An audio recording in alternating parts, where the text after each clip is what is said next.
All right, I'm going to call this meeting to order. Will everyone stand and please say the Pledge of Allegiance with me? I pledge allegiance to the flag of the United States of America and to the republic for which it stands, one nation under God, indivisible, with liberty and justice for all.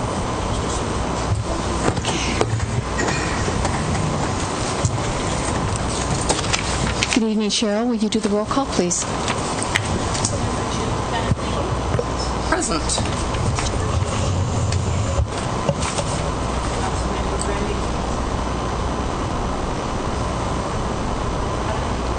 Present. Present. Present. Present. I would like to move that we excuse Councilwoman Kinzer, as she is actually kind of continuing on with the revitalization conference. She's taking in a workshop tonight that talks about grants for cemeteries, and so she's thinking, of course, of the Northern State Cemetery and her project up there. So moved. Or I moved the exclusion of Councilmember Kinzer. I'll second that. All right. Thank you. Okay, so I'm looking for an approval of the agenda. But before we do, did you want to? Yeah, so Madam Mayor, reference the late materials submitted by Mr. Freiberger. I'd like to move the late materials under the letter E, the consent agenda. Second. Is there a discussion or not? Okay, so the motion has been made by Councilman Couch that we place the late materials by Mark Freiberger as item, let's see, I guess it would be item 5 on the consent agenda. All in favor? Aye. Aye. Any opposed? All right, so I'm looking then for a motion of the consent agenda. Madam Mayor, I move to approve the consent agenda. Second. Motion moved by Jared. Okay, motion moved by Councilman Couch and seconded by Councilwoman Kelly. All right.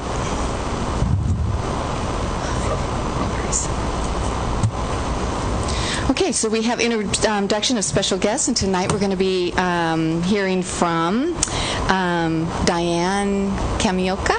Am I saying that correctly? And she's going to give us an update on the Northwest Innovation Resource Center.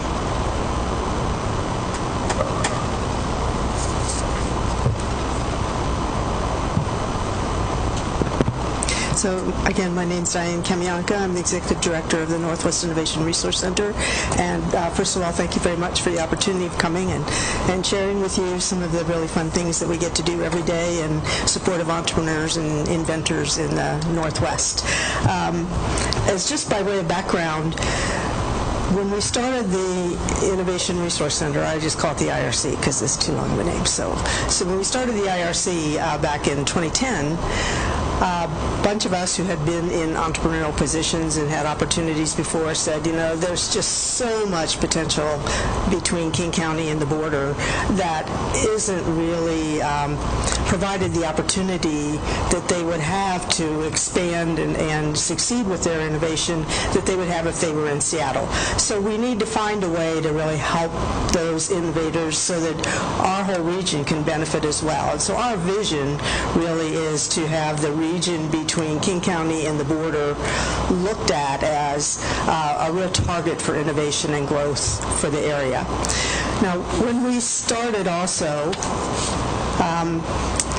we said that it's a big territory, and we didn't want to have a physical location to say, you know, if you want help, you have to come to Mount Vernon or Everett or Bellingham. We wanted to find a way that we could take help to wherever people were, so they could, all the communities could benefit from it, and we wanted to find a way to help people in any industry, because we just didn't have enough of a concentration in the industry to do a customized program.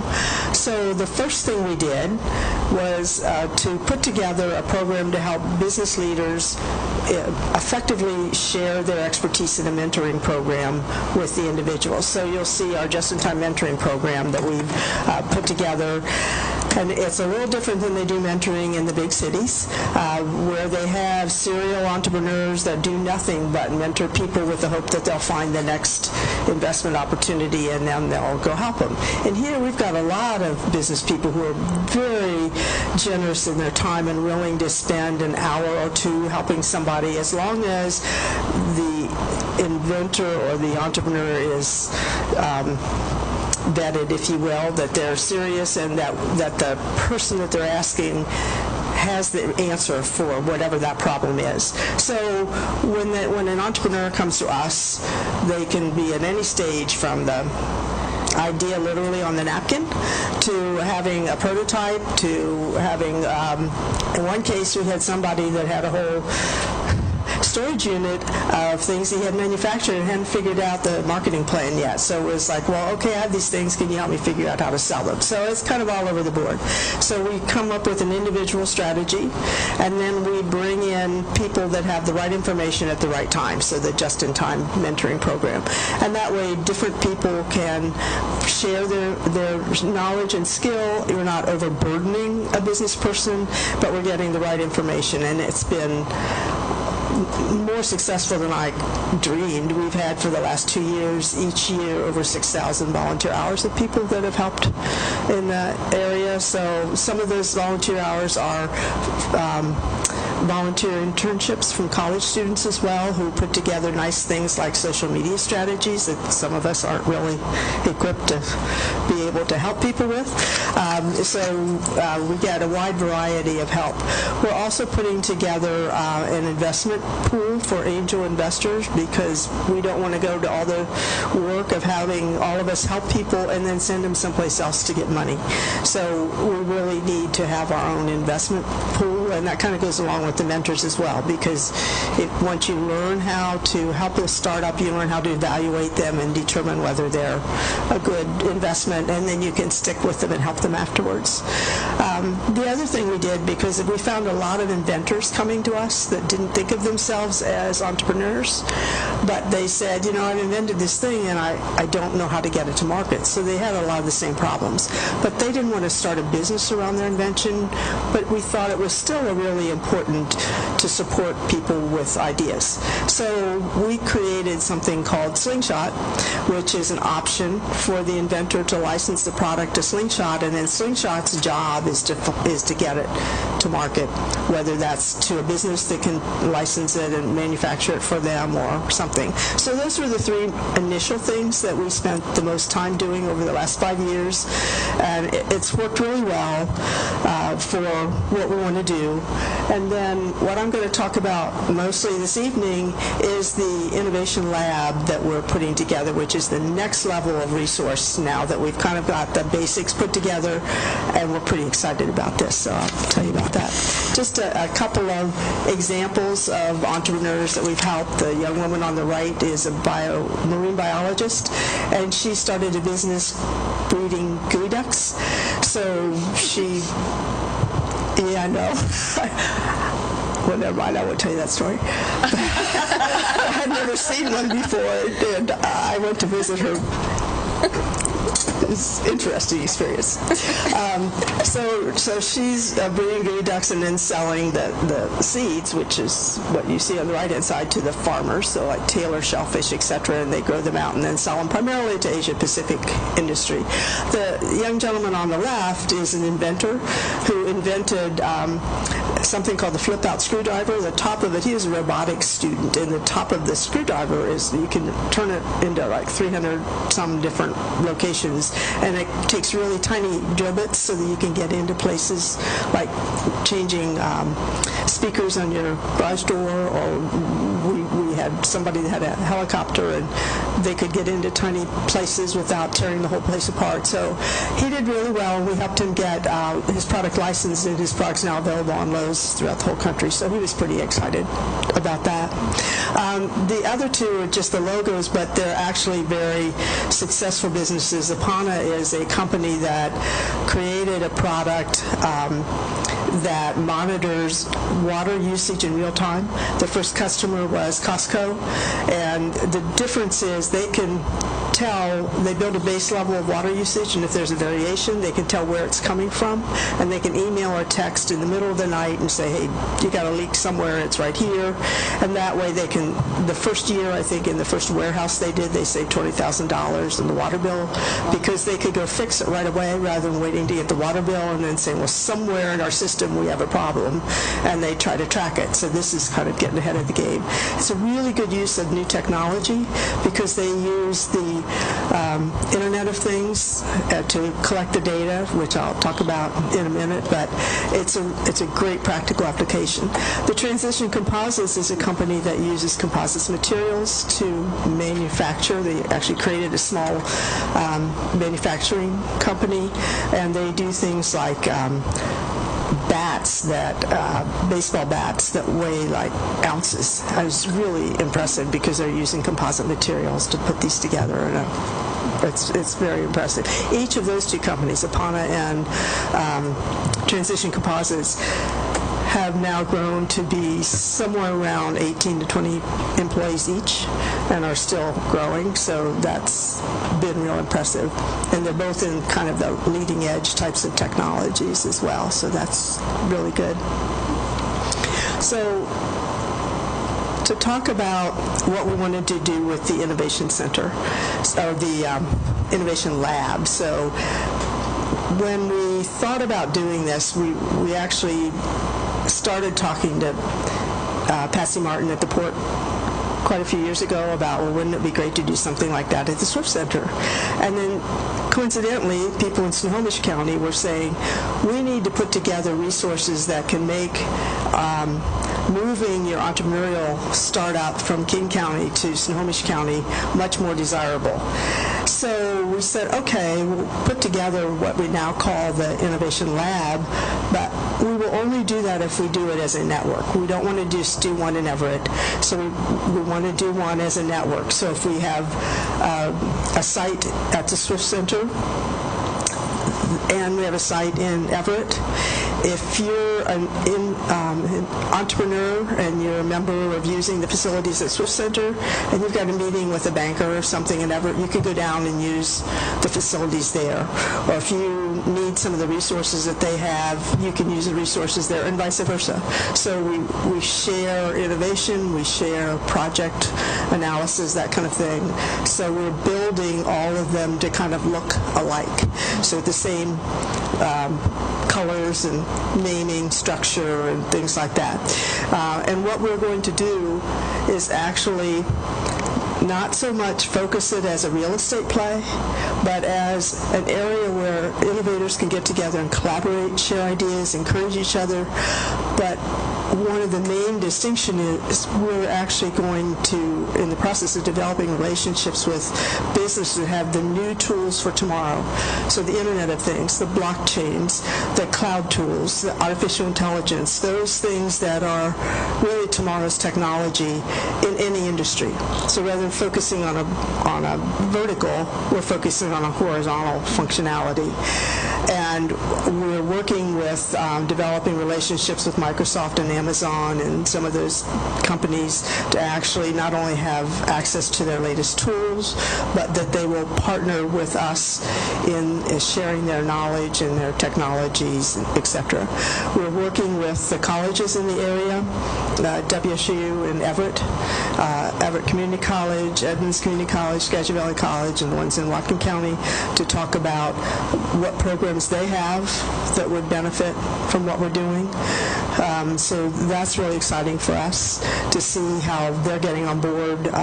We just had some really interesting meetings with WSU and Everett last week about some of the new technologies that they have there, that they want to work with us as having a location to really move it forward. So all those things to me are signs that it's the right time. It's almost like everybody's been waiting for something like this to happen, and now we've got the instrument that we can make happen. And we're trying to do it in such a way, again, that it's not focusing people to come to that location, but they can come and collaborate and then go back and do what they want to do, or they can come and stay there and have some space there if they wish. So this is a artistic licensed rendering of this first space that is going to be in Everett. It's right by WSU's building in Everett. I don't know how many of you have been down there, but there's a parking lot just south of it. So we share the parking lot with WSU students, and it's just south of that. But you can see the naming scheme. So the NW Innovation Lab is the network of labs, and then we've got the lab at Everett, the lab at Arlington, the lab at Swift Center, all kind of being the initial 3 locations that we'll have.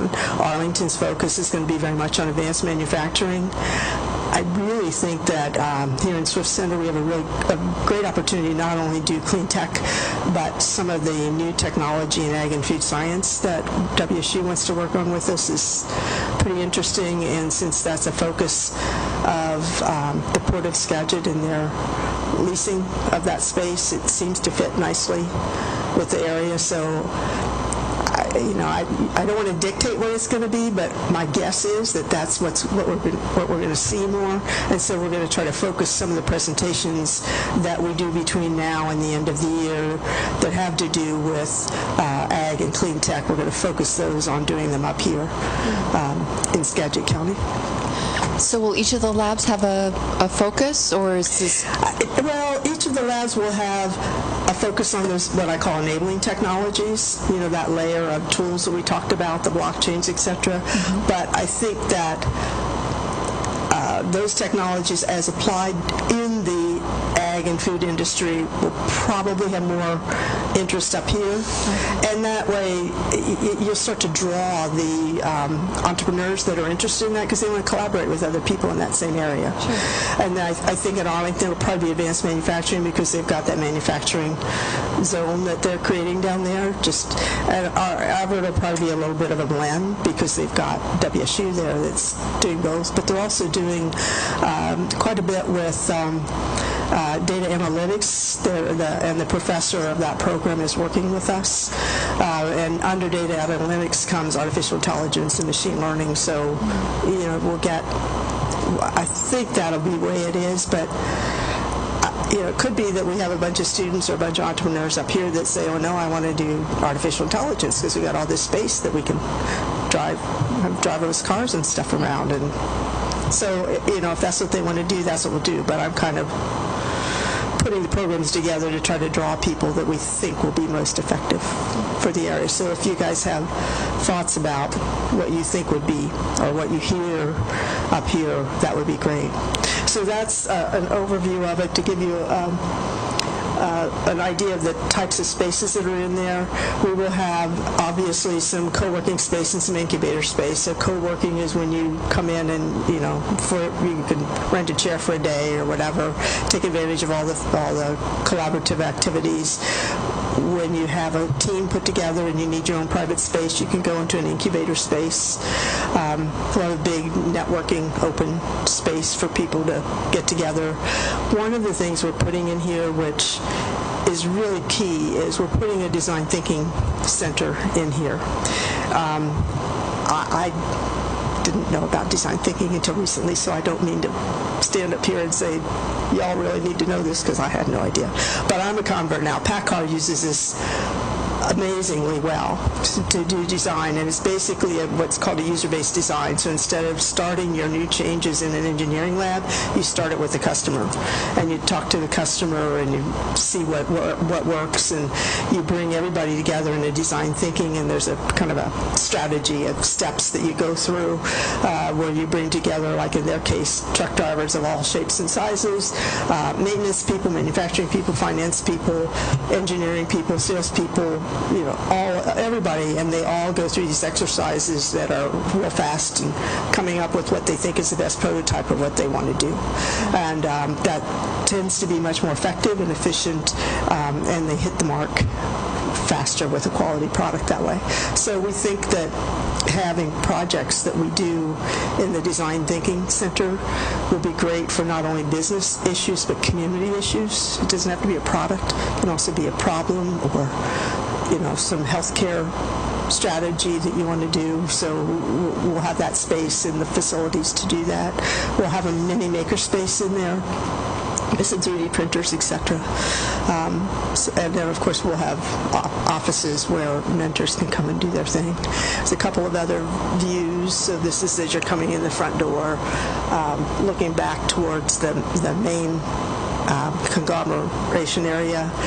And this view is if you're looking into the design thinking. That wall is the 5 steps of design thinking on it. So that's kind of the color scheme that we're going with for all of the centers, and the whole thought is that innovative thought process. Anybody that can read this, I'll owe them lunch. But it's not for you, not meant to read, but it's kind of the idea of the projects that I mentioned that we're working on putting together.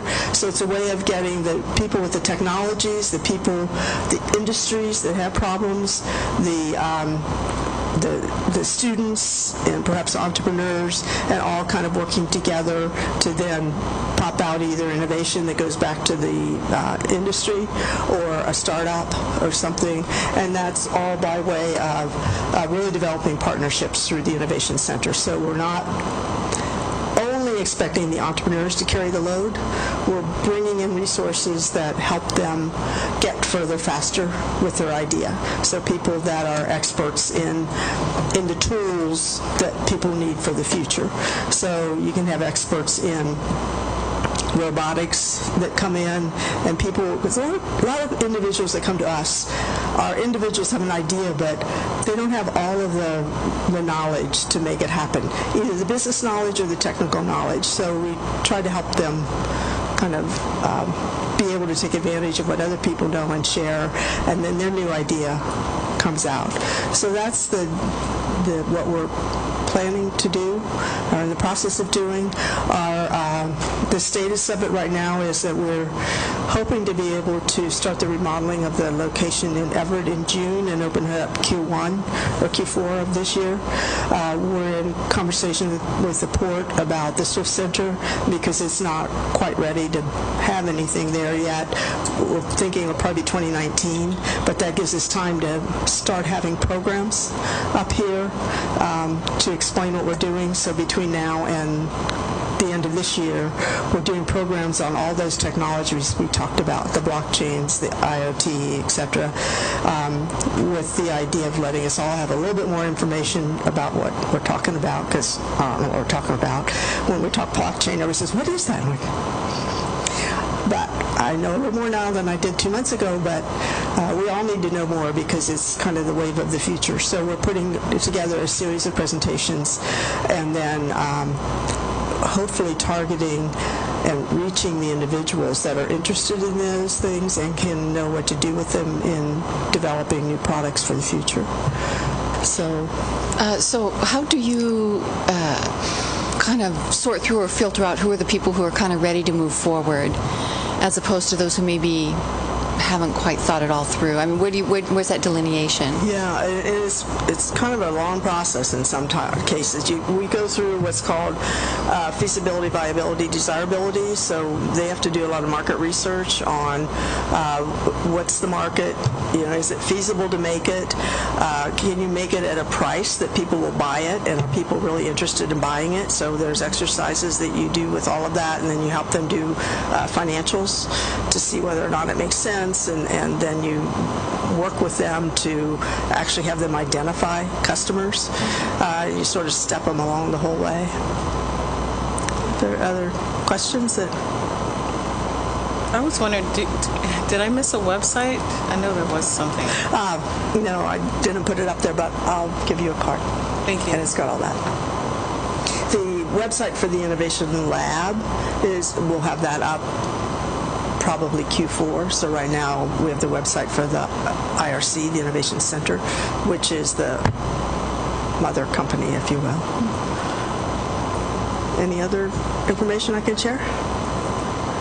Great. Thank you very much. It's exciting having you here up at the Swift Center. Yeah, very exciting. We're really looking forward to it. And days like this, we'll all be out at the Swift Center with... I did have a question. Yes. So when I formed a business a while back, one of the great tools I used was a small business association. Yes. And with the mentoring, with a retiree pool there. The Square guys. Exactly. And it's amazing the repository of knowledge that can be handed down, and just that institutional knowledge of just the day-to-day things. And hey, have you thought of this? So, can you talk a little bit more about what knowledge base folks who might have an idea? I'm a natural tinkerer. I like to make things, but I know I can identify with the person with the storage unit. So, can you walk me a little bit through of what that capacity of people that are going to be able to help mold the next thing? Sure, and it really depends on what the individual is inventing. We've had people, had a doctor who invented a new surgical tool, and we didn't know that, and he wanted to license it, not manufacture it. So we found in Anacortes, actually, the recently retired VP of R&D from one of the largest medical device companies in the country, and brought him in and said, will you help? And he was great. And then we had we have some PhDs in physics who created a new technology that's in flexible magnetic interfaces, which means you don't need to have an outlet. You have a magnet, and you have a magnet on the other side. You just put it flush up against the wall. So in the healthcare industry, for example, it's good for toys. You're not having your kids. So it's the technology, in that case, not the end product. So we've introduced him to people that know the toy industry or in the healthcare industries. It really all depends on what they've got, which is why that just-in-time mentoring has helped. We probably have 300 or 400 people over the last 2 years that we've brought in. SCORE is great. They actually refer a lot of people to us because the breadth of people that we access is a little different than the people that they have in their pool.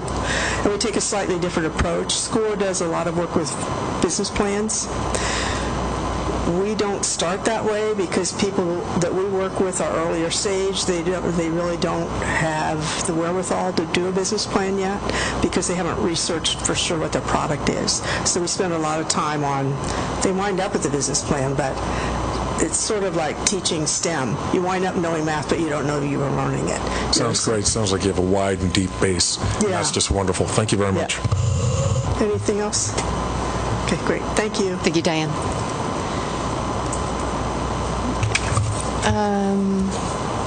Jeff Sargent is here with the Skagit County EMS. Going to talk about the levy.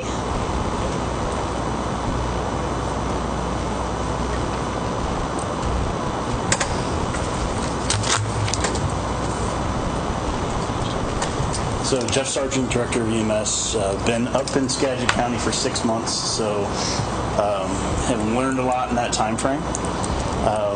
One of the things I can tell you is I definitely appreciate the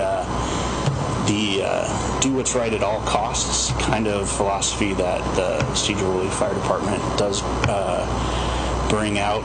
I've had some great conversations with them, and they truly are a community-based organization that will go anywhere and do anything, which is something that I appreciate a lot. So I've enjoyed working with them.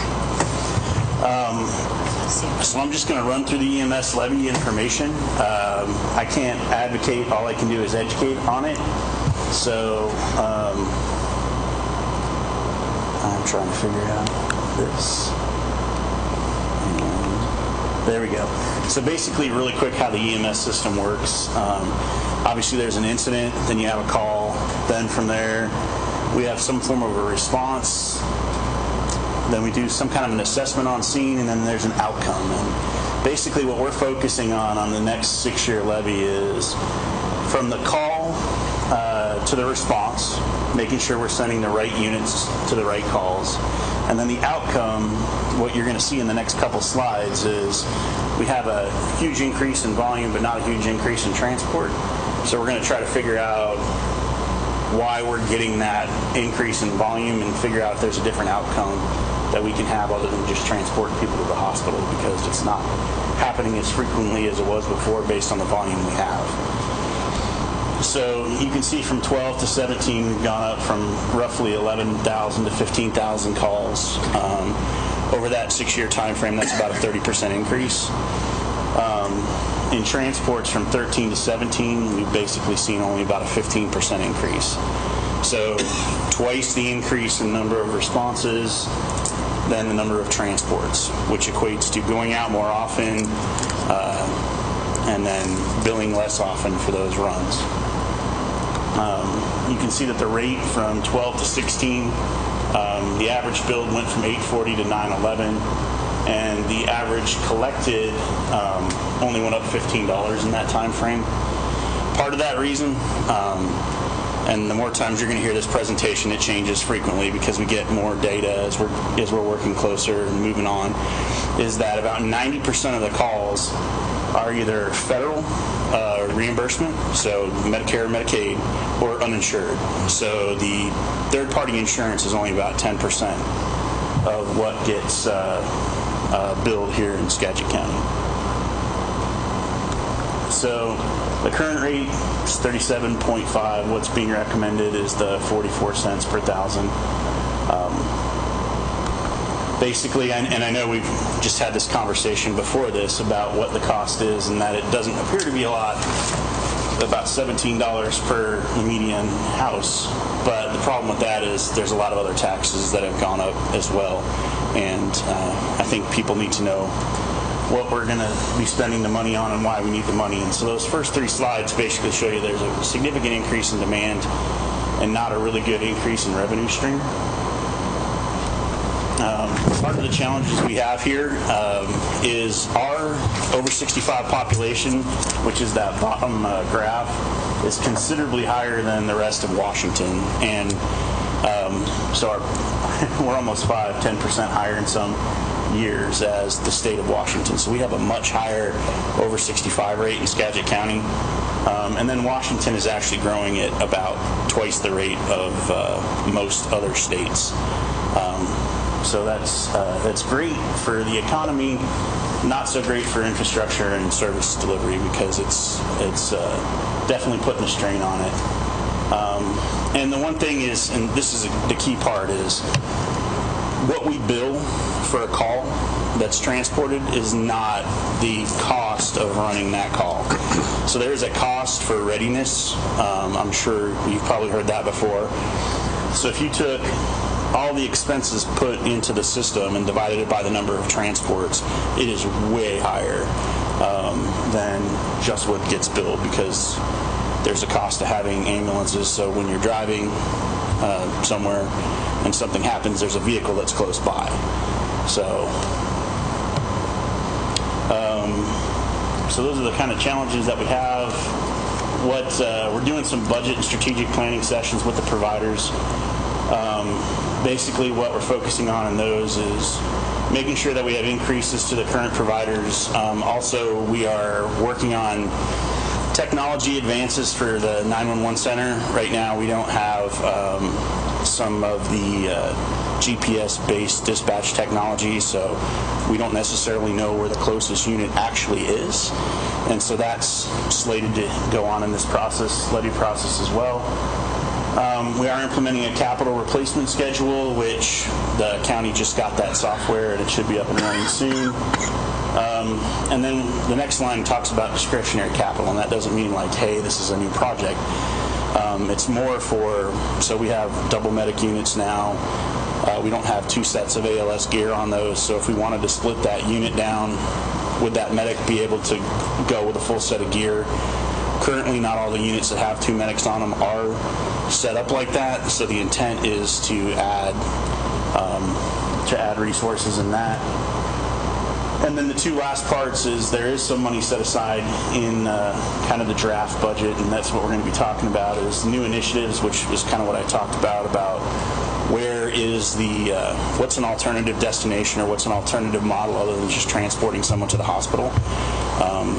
There's a high-frequency utilizer group right now that's meeting in Skagit County talking about, hey, this person calls 911 a lot, or is in jail a lot, or at the hospital a lot, and how do we get them the services to get them out of that loop?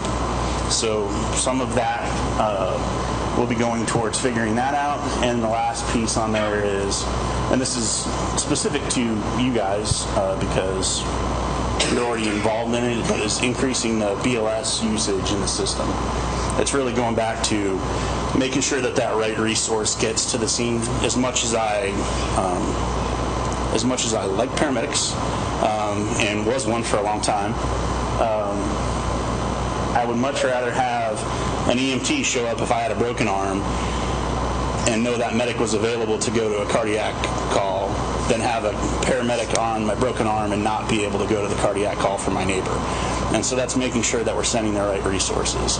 You can't solve everyone's problem with just another 24-hour paramedic unit, and I think that's part of the thing when we talk about this being a system and growing it, is making sure that we're using the right resources to the right patient. And you'll see an increase in the BLS integration as we go. So the next steps, we have the two budget and planning meetings. They're going to be at the EMS office with all three commissioners, county commissioners. And then they should be voting to either put it or not put it on the ballot on May 7th is the last I heard of that date. And then the ballot date would be August 7th. So I just, like I said, it's my job to educate, not necessarily advocate for anything. So I just wanted to come out and talk about it. I'm assuming you'll hear me again at some point before the actual vote with more or different information, because like I said, it changes daily. But if you have any questions, I'm more than happy to answer them. I do. Okay. So what you're talking about is a 52% increase in your call volume since 2013, which was your last levy lid. And currently that's 37.5 cents per 1,000 of assessed value? Right. Okay. So we're trying to increase to 44 cents per 1,000, which would fund the current system for the next 6 years? Yes. Okay. And keep the operational reserve at the end of the cycle? Correct. Awesome. It is to have the 1 year, and it's operational fund. If you label it a reserve, but it's the fund, basically. Okay. Operational fund. So even though we've had a 52% increase in call volume, we are operating with the same 4 transport units at Medic 1, and we're still -1, right? 1 aid unit, we're down?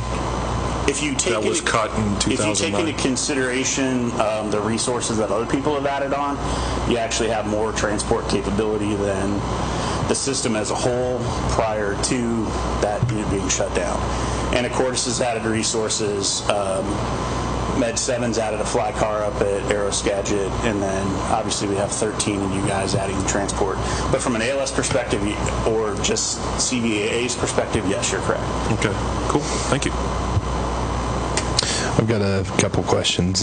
When on your first few slides, number of transports, is that transports totals, BLS, ALS? Is that all ALS transports? That first slide is just call volume. It is. Maybe second, third. Let me go back to it real quick. So. There you go. That is all transports. All yes. transports. Okay. All transports across the county. We didn't single it out to provider or ALS or BLS. It is just just like the next slide with the revenue is all an average across the county, because we part of some of the things that we're looking at moving forward is standardizing reimbursement across the board. So this has this finite value for this resource as opposed to it being different. And so one of the things we're looking at is what is the true cost of doing service, and what does it look like across the county as opposed to what a single provider does or doesn't do. So since 2015, Sedro-Woolley Fire has been part of a pilot program for the BLS integration. Since that's been established, I would assume by the increase in transports, we're transporting more people every day. Do you feel that the program's a success, and do you think it's a benefit to Sedro-Woolley, Skagit County? I think the BLS integration program is a long time in moving it to the next step. So what I would say is it is a huge benefit. It has increased ALS resource availability. It's increased transportability across the board. I know that if you ask Frank, I think last month they were able to either I think it was 7 times last month, I think is what he told me, that they were able to grab a medic unit and turn one of yours into an ALS unit. I mean, so there are really positive things to the system. Has it been implemented? Great. No. Is that something we're working on, looking at the data from that time frame and starting the implementation? Yes. 2 of the reasons why it hasn't been done yet is because we needed a medical director for communications.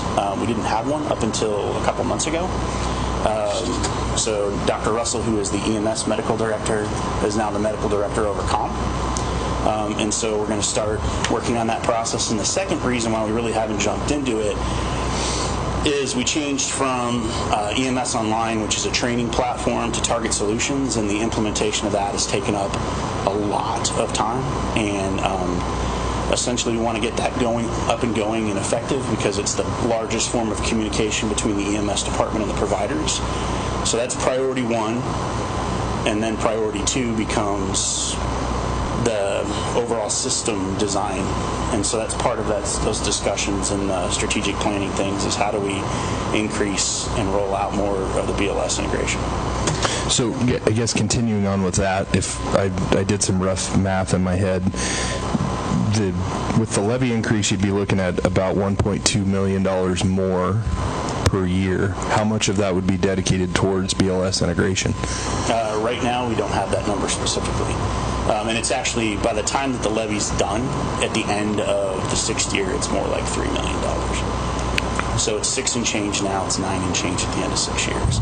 And so the draft budget in there right now has an increase to BLS integration yearly, as well as an increase in training and those kind of things, but that's all stuff that will get rolled out at the budget and planning sessions.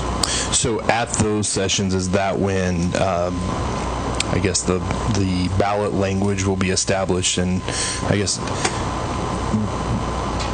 are the voters going to be educated, or will there be ballot language as far as where the money's going? Because in our city, and countywide, when you want more tax money, people ask questions. That's the best way to get people involved. So the actual ballot language is going to be done before those are done. I have a pretty good idea of where things are going to end up, but clearly I'm not the commissioners and don't end up signing the budget at the end of the day. And so that's kind of those discussions with the current providers of, here's where we see it going, what do you think? There's a lot of people who are really interested in what's going on and want to have a voice, so that's why we're holding those meetings. Is it of your opinion that there will be budget allocation money available for a new ambulance for Sedro-Woolley? I'm not going to promise anything. I assume next time you're in front of us, you guys are going to be wanting, to know if the city council is going to support this, and I got to sell it to the voters. Yeah. I'm the council at large. I'm responsible to the entire city, and we're providing a service not only for our citizens but countywide. And when you talk about closest unit, so then you end up with Sedro-Woolley covering more calls outside of the city and assisting more. So what I will tell you is this. I learned a long time ago, until I have answers, to smile and commit to nothing. So I'm not going to tell you you're going to get an ambulance, but I will tell you what we have been doing is your department, as well as everybody else in the community, has been working on coming up with a common spec for ambulances.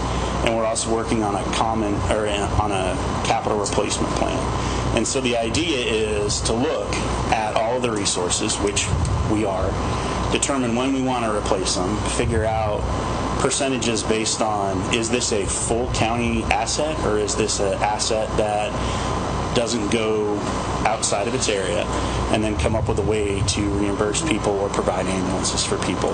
And the idea with the common spec is we're going to drive down, or try to drive down, the price of the ambulances. Because up until now, everybody's kind of been buying their own, and it's not specifically similar. I mean, it's close, but no one's ever gone to a provider, an ambulance builder, and said, hey, if we bought 7 ambulances over the next 6 years, or 8 ambulances, or 10 ambulances, what rate would you give us? And so we started that process about 4 months ago, and we're to the point of about probably another month till we'll have a document to send out to some ambulance manufacturers and figure out what the price of those are going to be, and then from there I think we'll have a better idea on what the capital money is going to go towards. Well, I think, obviously with Sedro-Woolley having the best fire department within Skagit County, and we have a fire chief that's a good steward of his money, I see Sedro-Woolley doing a lot with a little, and we do that well here. Love the paramedics, but, I'm a practical guy and a dollars and cents, and does it make sense that Med 1 is, rolling around in a four-wheel drive diesel Dodge? Is that economical? When can we provide services and, find a more cost-effective type of unit and maybe double our number of units in the county? So those are questions that I would like to see answered, because we play a part in selling this to our community. Because if you ask our community, we have outstanding service, and I live in the city, and if I'm injured, I guarantee you I'll be loaded in Sedro-Woolley's ambulance and off to the hospital, and I trust that they'll take good care of me. And I think we provide outstanding service. I do like the things that you say about more coordination, thinking ahead, because frankly in Skagit County that's something that we do poorly. I worked for the county for 5 years, and we're light years behind everybody in a lot of aspects. So that's exciting. And last question. Watched you when you guys presented. There was a citizen that asked questions about training, and the EMS office providing training to community, schools, law enforcement, different groups. Is that something that levy money could be used for in the future to, I would say, I guess the best way to put it is bring back some of the programs that are non-existent? So I think by that question, you assume some of it's not being done currently, and we are. The person that you're speaking of was a county employee who was responsible for those programs. Now, do we do fall prevention and do we do bike helmets currently? No. Are we going to probably do those again, specifically out of the EMS department when public health is there? Probably not. But is public education a huge part of what we want to do? Yes. And that goes back to that from the incident to from when the incident happens to the call to 911 and before the responders get there. 4 to 6 minutes without oxygen, you start with brain damage. And so CPR is hugely important. And so the intent is to make sure that we train the public to be that part of the system to help that, and we do CPR monthly. We're teaching in the high schools because it's mandated that all seniors have, or all people before they graduate have CPR. We're expanding that program as far as training and us specifically doing it. So this is one of the concepts that I've been working on, and it's basically utilizing resources that already exist in the system. So we've started having conversations with departments and larger departments, Sedro-Woolley, Burlington, Mount Vernon, Anacortes, CVA, and talking about training hubs, for example. So we'll just use you as an example. Assuming that we contracted with you guys to help us with training, then you would provide some of the training to your own people and then to the surrounding districts, and we would use your location as a hub for public training for the high schools that would be funded through the EMS levy. And building, it does multiple things. It builds a relationship between providers. It helps reinforce that. It gets people working together. Then we add on the ALS and BLS layer working together as far as the training goes. So all that's kind of in play right now, is that as discussions are being had about what the training looks like going forward. But there is a significant amount of training that's done, and there is also an increase in the draft budget for training over the life of the levy that focuses on the entire system, from the person calling 911 to possibly even what happens after they're released from the hospital, depending on how far we get in 6 years. Okay, I'm going to end the discussion. Oh, yeah, I had some questions, if I can remember what they were. Sorry. Okay, you used terms ALS and BLS. Could you explain what those terms are? So advanced life support and basic life support. Okay. ALS, paramedics, BLS, EMTs, usually usually the definition or what makes the difference is what equipment they carry. So IVs, IV drugs, and heart monitors are usually medic, and EMTs are basic equipment. AEDs, some EMTs can start IVs if they have that additional training, but those are the primary differences between them. And that's determined by the person that's taking the call? What goes? Yes. Okay, there's an actual program, it's called criteria-based dispatch, which looks at information that's received, and then the medical director determines, based on the criteria-based dispatch, what vehicle is the most appropriate to respond. Okay. Next question was, so you talked about cost. Does that mean currently, does this person that lives way the heck out in the East County pay the same rate as the person who lives right next to the hospital? For the transport? Yeah. They pay a similar rate. It's a base rate plus mileage, so the one that traveled further pays more because they rode further. But there's a base rate that's consistent across the board. The base rate is consistent, but mileage can cost? Significantly higher depending on how far you drive. I don't have the exact mileage amount right now. But okay. So a person who was indigent, who lived out in the East County area, could have a real problem with calling for help if that was going to be a significant amount of money. Would that be correct to say that? I would say that we are and are obligated to respond to anybody regardless of their ability to pay and provide service and transport regardless of that ability. So that should never be anybody's concern. Okay. So my final question is, I also serve on the board of the Peace Health Medical Center here in Sedro-Woolley, and what is the criteria for determining where you're going to take the patient from when you pick them up? That is a super complex question. There's multiple different things. So patient choice usually is first, unless there's a significant medical reason for somebody to go somewhere else.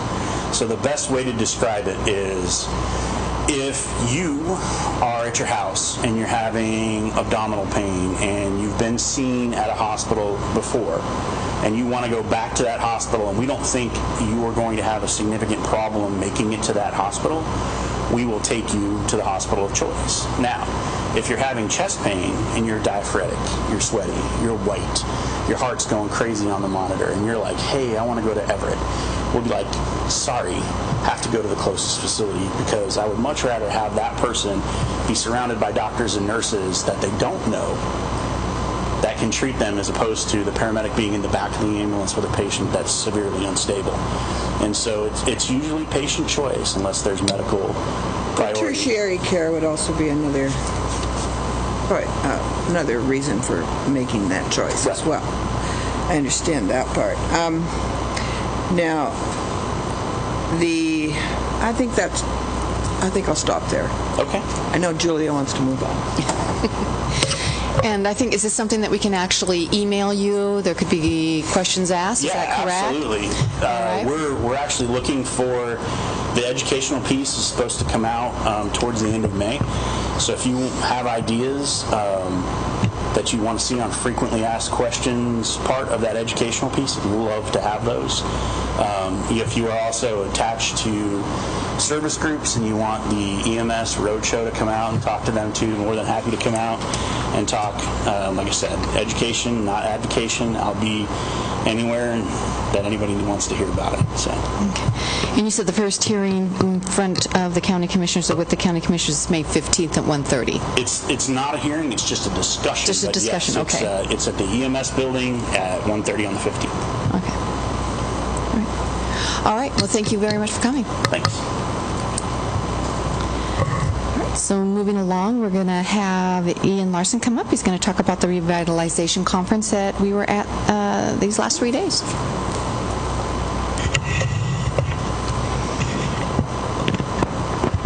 Thank you all, and thank you, City of Sedro-Woolley, for sending me and our group, Michael, to this conference. We learned a ton.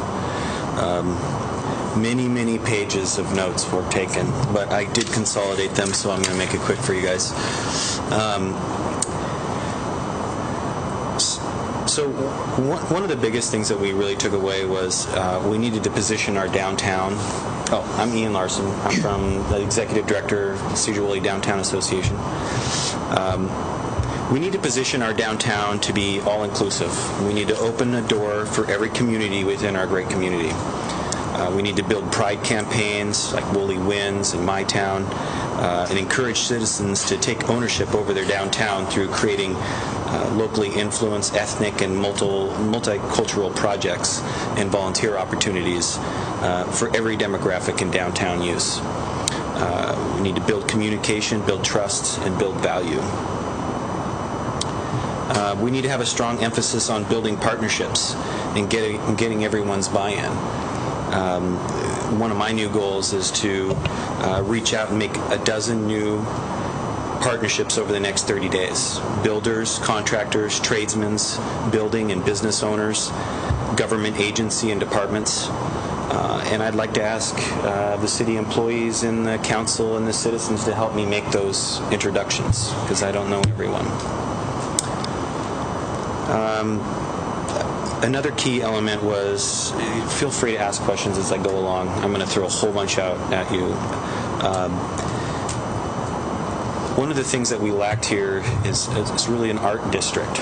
And districts that embrace art and create diverse and thriving communities. Washington has a new certified creative district certification where through the arts and inclusionary projects they build jobs and expand economy and improve quality of life. This is brand new. This was just talked about, I think, for the first time this weekend. It's through ArtsWA.gov organization, and it's fascinating. They did case studies of organizations similar to this in Colorado, and I was absolutely moved by some of the initiatives that they've taken, and I want to see some of this stuff happen here. So,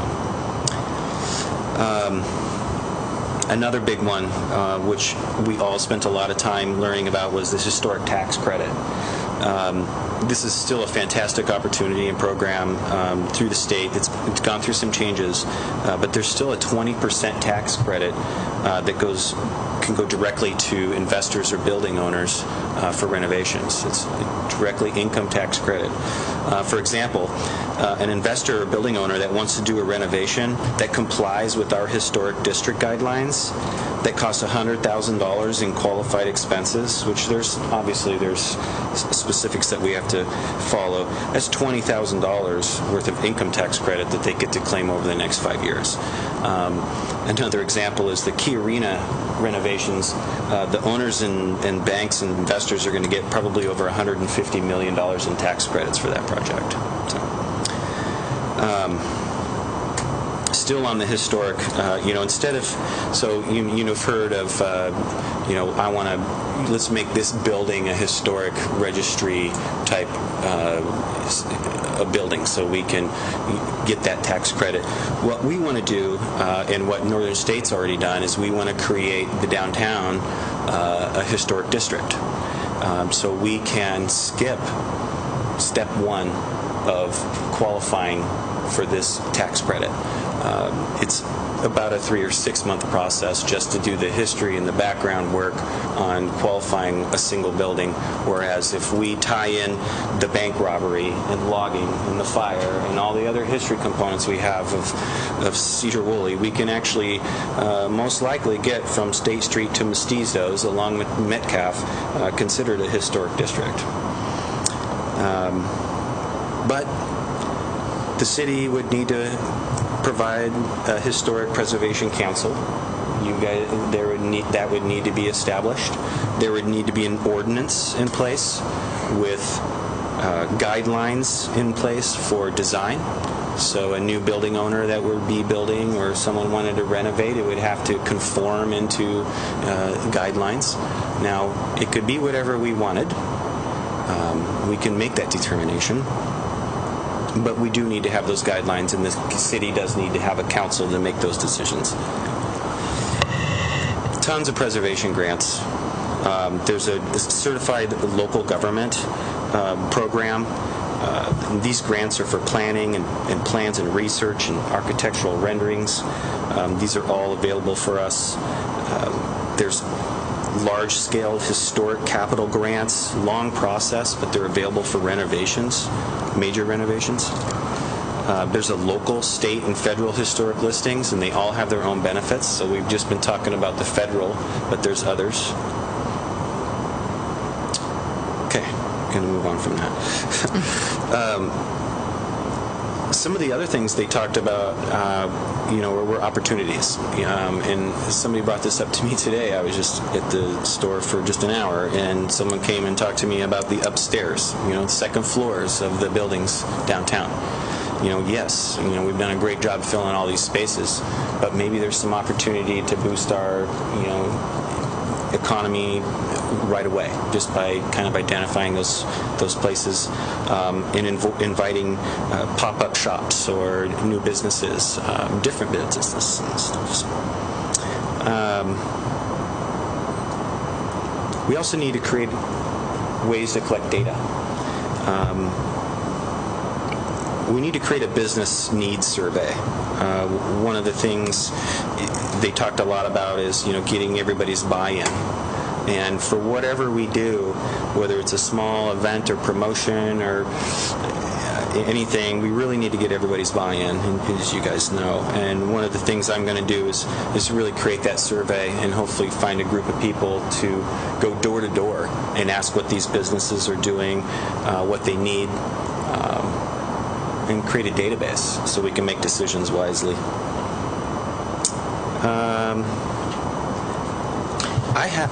Ian, you had said, we could interrupt you, on this business needs survey, I know there has been one done before, but the questions that were asked at the time were very subjective. They were like, well, this would be nice and warm and fuzzy if we did this kind of thing. My question for you there is, in doing some of these things, have you identified what your goal is to accomplish with the survey? I mean, because you can't go out necessarily and find, like, well, we really need a bike shop in town.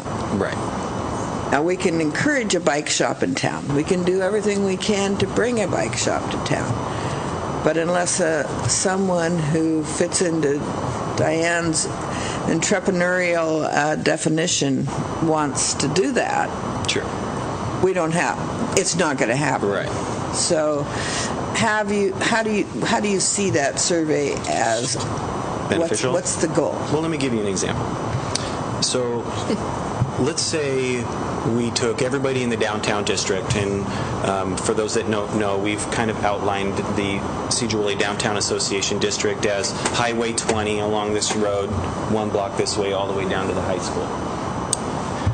If we took all those businesses and we went and talked to them and found out how many employees they had, how many hours they were all working, how many parking places that they're taking up, what their hours of business are, what their busiest days are, what their core demographic customers are, what kind of data and projects do you think we could build around that?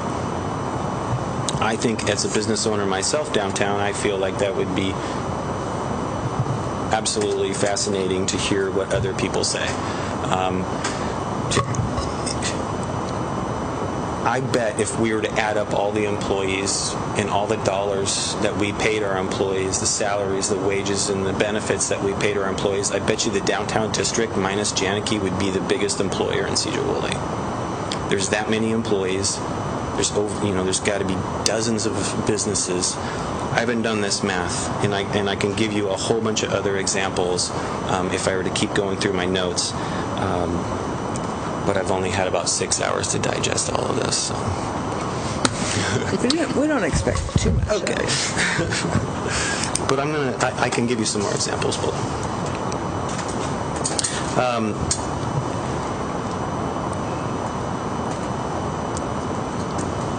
So the final thing I want to really kind of wrap this up with, and I do have a copy of all these. If you guys, can I pass this out? Is that legit? Sure.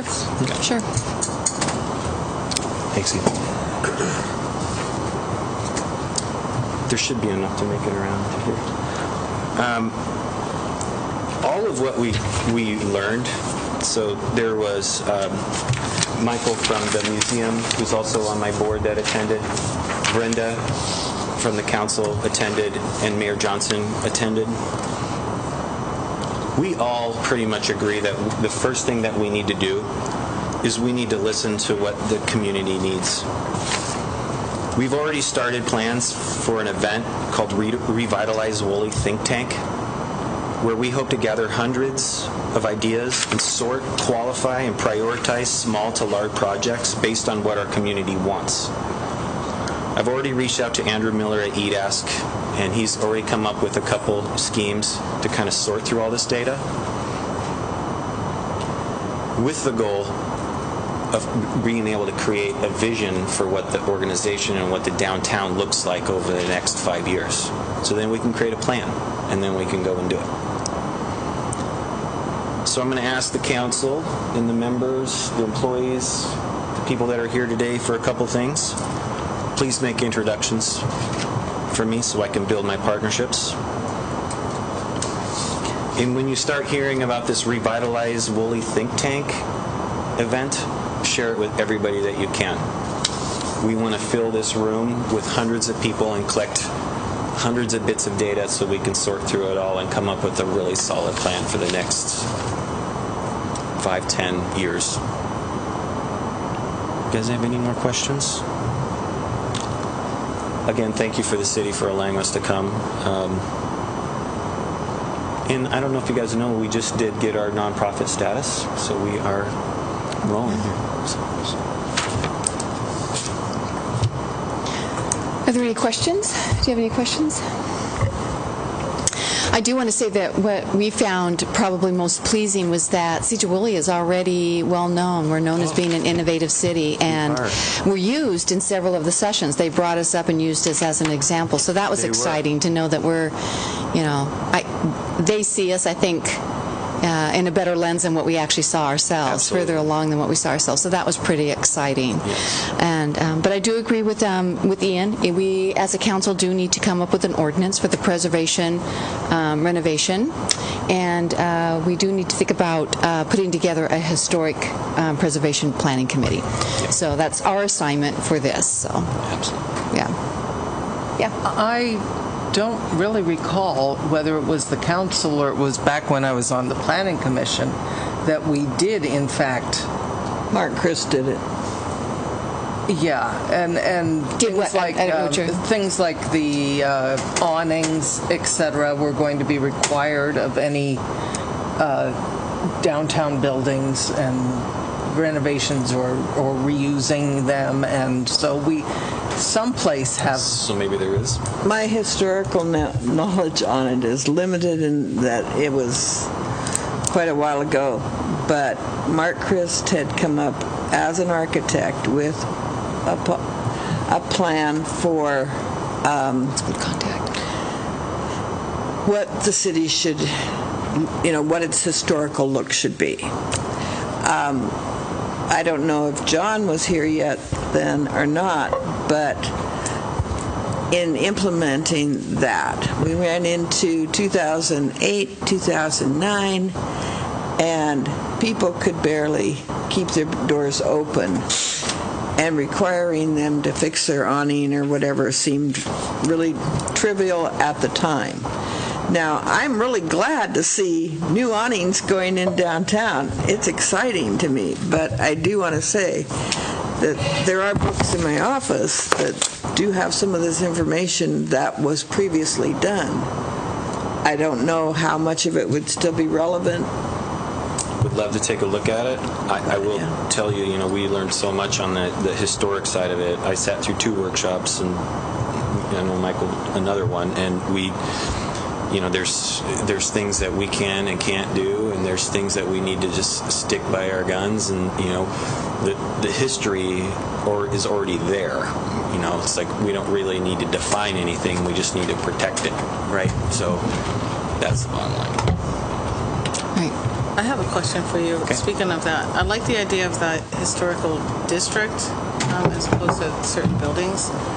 But when you're dealing with landlords who are a little finicky about what they will and won't do with their, I'm not sure. Do you know anything about how that might work with the landlords? Like how something like that might work? Sure. So it's actually a pretty complex partnership that needs to be developed. I'm going to be visual here. Basically, there's after the district has been established, there needs to become a partnership within the building.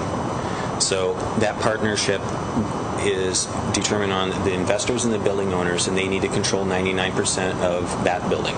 And then there's usually a 1% owner or long-term leasee. Like for example, in my business, I have a long-term lease. I have a building owner. If they wanted to do some historic renovations through this tax credit, I'm going to go slow to get it right.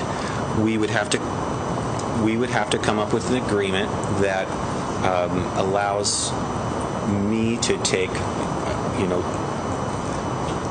it doesn't work basically, if there's an absentee owner. There has to be engagement from everybody involved. But there's a whole bunch of really good resources. There's, as far as like consultants can move in, and they actually only lock you in for 5 years. So there has to be an agreement of a partnership for 5 years for the investor or the business owner that actually holds that property during the renovation. After that, they can sell it. I think they have to sell it. Can you help me? Well, yeah, actually, you're talking about the tax credits. So, Yes. and actually, they can sell the tax credits if they want to the investor. Right. So it's a complicated. It is complicated. But I think you're wondering, if I understood your question correctly, is maybe if you have somebody whom you are a business owner that you would hope that they would renovate, how do you get them on board with that? Is that what you're asking? Yeah, it's not necessarily the business owner, but the building owner. So yeah, so there is that approach, but there's also what they have discovered is that you actually go to the people who actually are very involved with their buildings, who own their buildings. You go to them, you do the presentation, you work with them, you do whatever it needs to do the renovations, and they find that actually other building owners will fall in line. Yeah. Yeah, exactly. So, not all of them will, but you'll get an outstanding downtown, by doing that. Yeah, they talked a lot about like finding the inside group, like start with the inside group that's willing to make those changes, and then go from there, And there are some things that they talked about, using historic images and using modern graphic artistic work, and try to keep renditions and. For example, the building across from me, the dentist office, like we talked about this today, like if you wash all that off and put beautiful, windows, what could that look like, And it wouldn't take that much just to make the outside look beautiful. And all that can be paid for. Yeah, there's grants out there that can do that. There's tons of grants out there. So, and actually what we're talking about is something that, it's going to take years to do it. Absolutely. And we're going to have to put together phases as we go about doing this. So, but I think Ian really is stressing, and I think it's very important because he's already addressed all of us, everybody has to buy into it. It has to be a big buy-in. It can't just be the Downtown Association doing it or the council doing it. The community has to buy into it. So that's going to be the key. That's why he'd like to have a brainstorm here in the council room and get as many people here as possible and many different kinds of groups. Yep. And more on that later. Yeah, that's to come. Okay. Thank you. Hey, so Ian, that June 14th, what time of day are you wanting to do that? That's a tentative date, and I was thinking sometime in the evening. All right. Yeah, Thursdays are generally not wonderful, but we may be able to do it in the evening. Just give me a call. For historic preservation, LaConner is probably our best local example, and if the council does get serious about historic district designation and mandated design guidelines and design review, which we don't really have in Sedro-Woolley now except in very few circumstances, which John could detail, it may be worth having a special meeting and field trip and walking LaConner's historic district that was designated back in, I think, 1972, and has been the subject of, a lot of development pressure and litigation over the years as the conflict between what an owner might want and what the town has determined they will have has been addressed. There's definitely some issues to think through when you imagine the design standard component. Example in LaConner is even the window orientation is dictated by code. So if you really like sliding windows, you should probably go to a different town. You're going to have a vertically oriented window in that community because that's what fits that design guideline. And you could look at similar themed design guidelines if you just imagine Leavenworth and Winthrop. Similar timing, but totally different approach. LaConner captured a period in time. Both of those other towns captured a totally different, theme as opposed to a period in time. So interesting. And our downtown, I do believe, could lend itself. And I guess the original period we chose was what, 1920s? 1900 to 1920s Art Deco logging town would feel, and we do have adopted design standards for the downtown area, and that area is defined basically as along Metcalf Street and a couple of blocks out, penned by, I think, Pacific on the east and the railroad on the west, down to State Street, actually probably down to Warner Street. And there are specific design standards for building owners. Should they want to, say, paint their building, they need to come and get a design permit application. Ian? And do we really have do we have teeth to do that though? We do have a defined district. It's not necessarily a historical district per what the state is requiring for this, but we can look at it and see if maybe it's close. And there are specific design standards for downtown. They're a little watered down, as Councilmember Kelly had said. In the late 2000s, there was some pushback from property owners and new businesses that they didn't necessarily appreciate having to go through design review for signs and that sort of thing. But if that's where the council wants to go again, we'll have to revamp our design standards. Because actually ours are just suggestions, aren't they?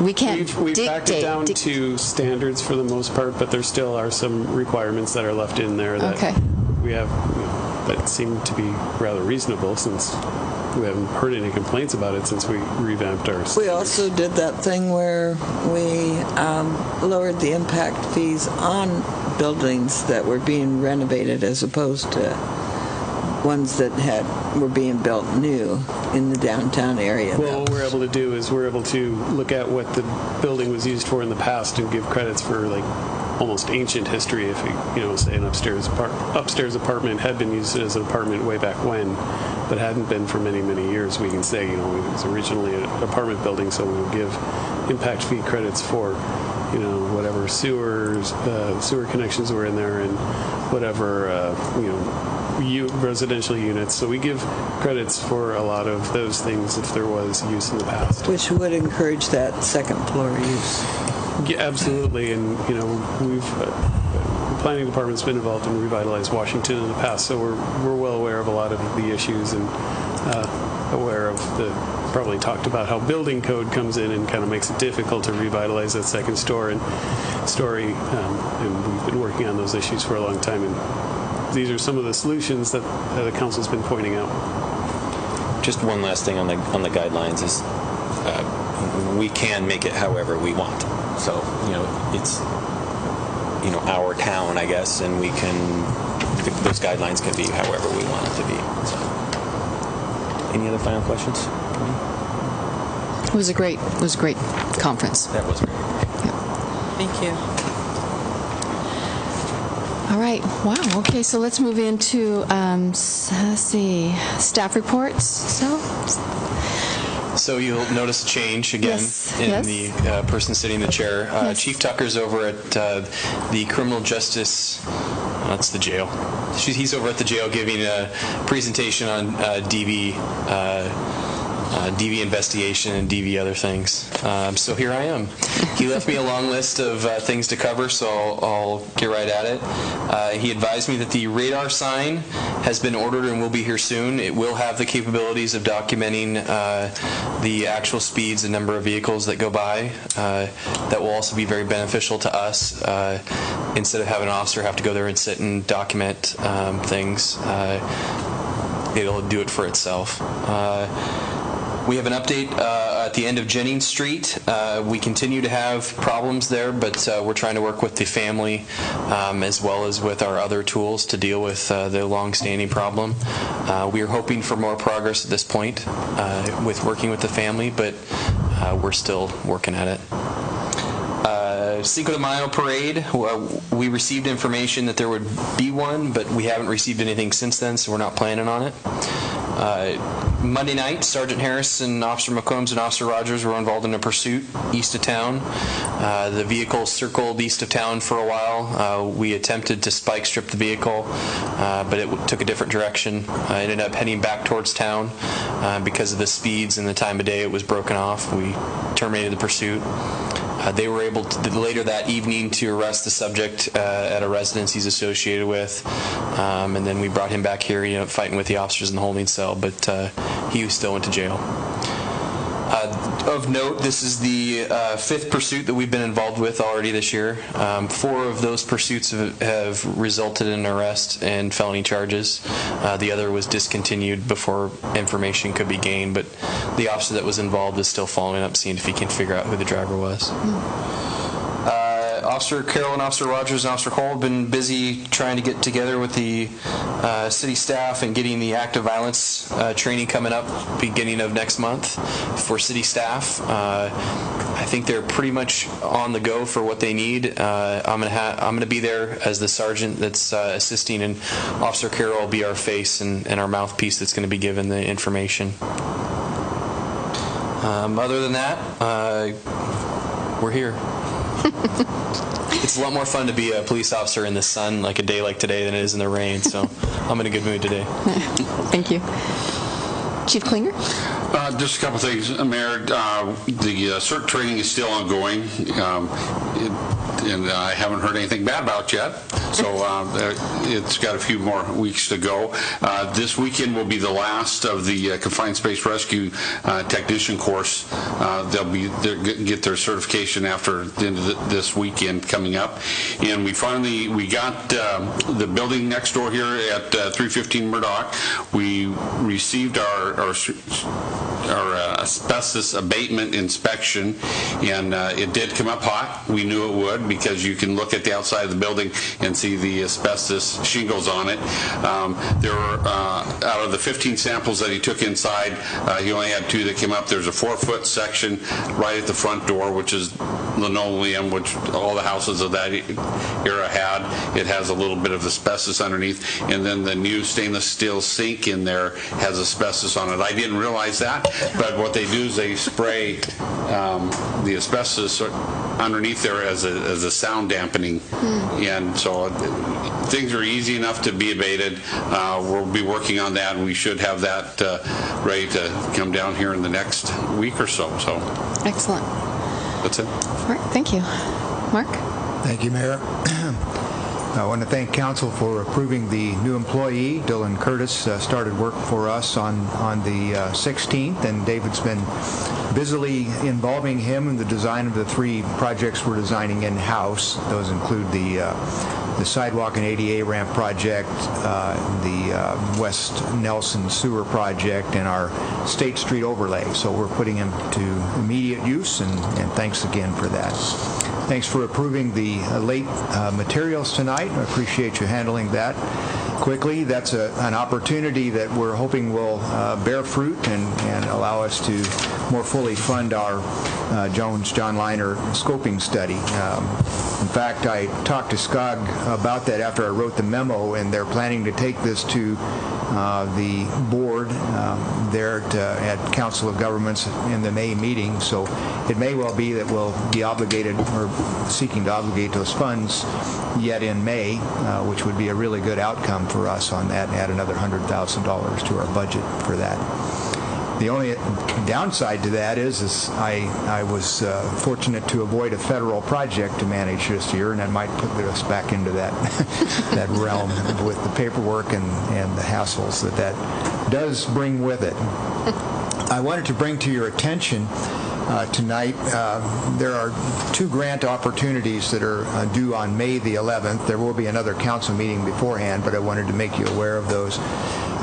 The first one is a Safe Routes to School / Pedestrian Bike Safety Program. It's 2 separate programs that are managed with the same application. We've applied for that the last several years for our Jones Road Shared Use Path project, which adds a 10-foot shared use path on the north side of John Liner Road from Reed Street to Highway 9 Township. That one we've tried to fund. It hasn't really scored very well, but we're going to try again. I'm going to rewrite the justification for it and strongly emphasize how important it will be to have a pedestrian path on that road right now that doesn't have anything like that for the school kids that regularly walk down that way when they're accessing Evergreen and Cascade Middle School. Once we are successful at funding the undercrossing on the BNSF tracks, that will immediately create more traffic in that route, and it's going to be really important to have those facilities in place. Because that's a multi-year plan for doing that, we wouldn't anticipate being able to fund the upgrades to John Liner Road immediately after the undercrossing's end. So it's really important to go ahead with this, and I just wanted to let you know that. You approved, with last year's grant application, match funds for that were for a $490,000 estimate. I've inflated the estimate. I haven't completed my new one yet, but I'm assuming it's going to be about $583,000 with inflation, and the match will go up to about $87,000. I wanted to make you aware of that and see if you have any objections to us resubmitting for that. The other elements of it will be the same, and I will bring that back to you again at the next council meeting for confirmation, but I wanted you to be aware of it. The second grant opportunity that's available right now are the Skagit County Economic Development Funds. We've been quite successful with those over the last number of years. It's funded helped to fund many projects, including $400,000 for the Fruitdale project, which will be starting on May 29. There is a strong need for an economic development element to any project that we submit. I don't currently have a transportation project that's far enough along to move along on that particular program. At least I haven't thought of it yet. Aaron and I have been brainstorming. We still may come up with something. We're moving ahead with that. The alternative Aaron and I have talked about would be one that would support fiber optic in Sedro. Aaron can talk more about that, but basically most of the other agencies have been recipients of that already, and so that would give us the opportunity of linking the Swift Center to the fiber system down on Highway 20, and so that's our strong plan for an alternate on that. As I mentioned, Fruitdale Road is ready to go. We've scheduled our pre-construction conference for the 17th of May, and they're planning to start on May 29th. We had our public meeting on that in conjunction with the DOT open house a couple of weeks ago, and so we don't plan to do any more, but we will be doing notifications to the public in the adjacent area there when we roll that project out, to let them know there'll be traffic control and the usual construction inconveniences that'll go on for the 80-day construction period on that. Beyond that, we've got a number of plans that we're shepherding through the Jones-John Liner corridor thing. We're meeting with Reichart and Eby tomorrow and their team to formally kick that off. They've actually started some work. The surveyors have been out doing the route, and my staff's been busy gathering all the background documents for them and making those available electronically. So we expect they'll hit the ground running on that, and we'll be looking at having that done sometime this fall. And starting the process of searching for funding for those projects. I've mentioned to you before, I've gotten a contact from Ross Widener, our environmental sub, that's also a consultant for BNSF, for contact to begin the process of getting an agreement in place with them to do the design work for that undercrossing, which is going to be a key element. I hope to have something back to you on that in the next couple of months. That'll be a necessary adjunct to our whole process on that particular corridor project. Beyond that, we're also meeting with Brown and Caldwell next Monday to review the final results of their wastewater plant study that they've done. And that should be something we'll then bring to you over the next few months, recommended short and longer term projects to keep our plant running for the next 10 years or so before we have to do a major upgrade. There are, unfortunately, some things we found that were defective in the current plant's design. We actually don't have as much capacity as the plant was designed for. It's very disappointing, but it's what we needed to know from this plan. They're relatively inexpensive fixes. I say relatively because everything in the wastewater world is very expensive. But I'll be bringing more information to you on that over the next few weeks as well. We've also completed a wetlands delineation on the solid waste fleet ops thing, and our consultant will be doing a survey out there at that site and incorporating that, and we'll be moving forward with that process as well. And finally, I'll be bringing the 2019-2023 range TIP to you, Transportation Improvement Program, for those of you who haven't been through that before. That's our six-year look ahead at transportation projects. Prominently featured in the next round will, of course, be the Jones-John Liner corridor. But we have other projects that may move forward in the late materials on the opportunity for the SCOG funds. Another thing they asked me is, could my other two projects that they've already funded for outlying years, could they move forward? And indeed, the design phase for both the signal revisions at Township and SR20, and then the next phase of the Cascade Trail path, we could obligate those in pretty short order and help with the potential funding gap for SCOG. And so I'm thinking we probably will do that. We don't have to necessarily put them out to bid that quickly. We're not quite ready for either one of those yet because of staff workload. But having the additional engineer there does make that interesting to me to roll that right into next year and get those going. We plan to design the path in-house, so that would be a way we could do that. That's all I have for tonight. More than I wanted to bring to you, but all of these things, I feel like I need to keep you informed on those as they move along. So. Yeah, lots of good work, lots of good projects. Thank you. Thank you. Yeah, we'll jump back, John. Sorry about that. Anyway, No we wanted to worries. run out and apologize to Ian for having some fun at his expense.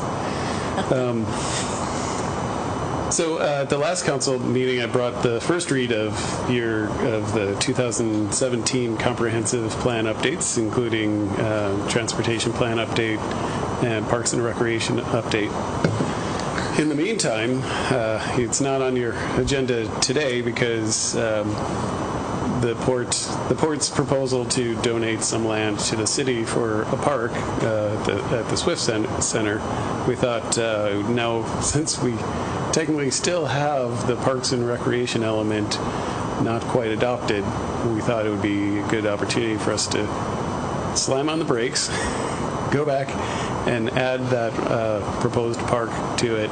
It's more than just updating a couple of maps. There's there's some data and numbers that all need to be kind of run and done. So hopefully I'll be able to have it to you at the next council meeting. What I'm proposing is to have those minor updates and just bring it to the council, and then the council can have another 2 reads at it, or even have a public hearing on it if they want, or if you really want, you could send it back to the Planning Commission, which I wouldn't recommend. It doesn't seem necessary for such a small update. But I wanted to make sure that the council has a good look at it before they go and pass it. So however you want to handle it, if you feel like you just want to have one last read at it and after the amendments are made, let me know, and we'll handle it any way that the council feels they'd like to do so. Aside from that, the annexation is finally moving ahead. We've had key property owners commit to the annexation, which allows us to really get a good idea of what the scope of it is. So now it's going to be contacting other people, getting legal descriptions going. Again, this is all applicant driven.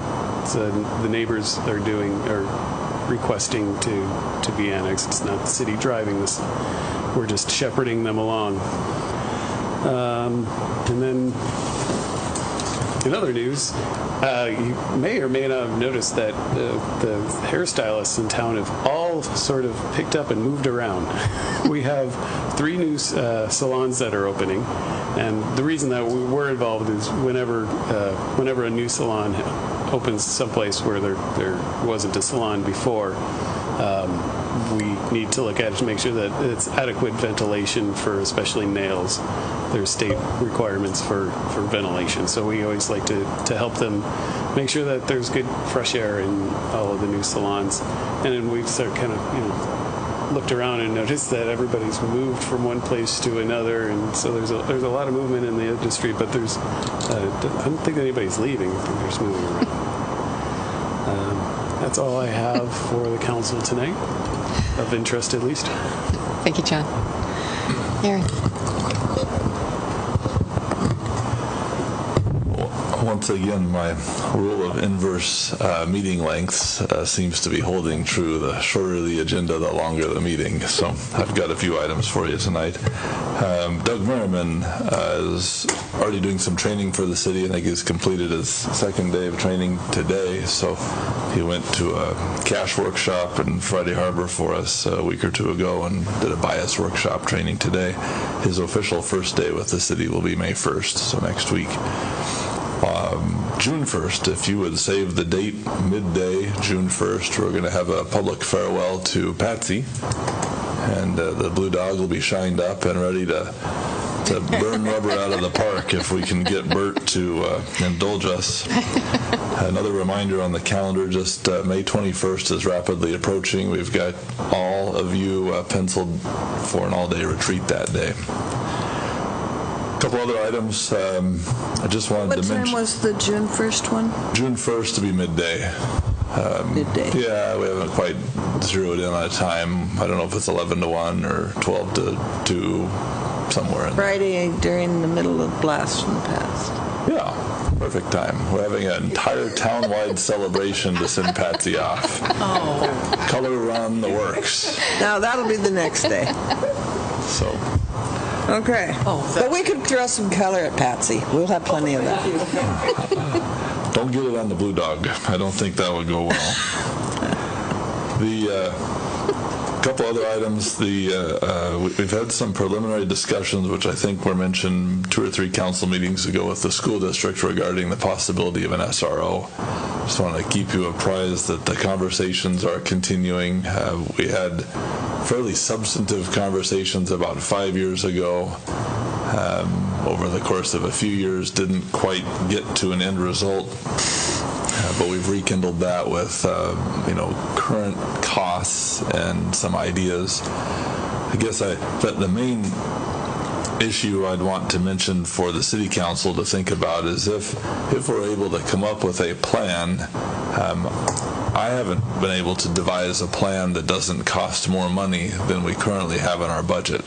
So there will be some element necessary of new dollars to make this work, and clearly the school district would be expected to shoulder the lion's share of that cost because this person would be dedicated at least 75% to the district, with summer being the potential time when they wouldn't be. So we're not quite far enough along to have the committee meeting, but we will. I think that's the likely next step, is figure out where we're at with the district to see if this is something that would warrant advancing to council committee, and on their side I'm sure they've got the same committee structure with school board. But it is something that from a city staff and police department standpoint we continue to believe is a good tool in the city and within the school district, as this officer would likely respond to schools outside of the city. We think it could be very positive in just a whole bunch of different areas for our relationship there.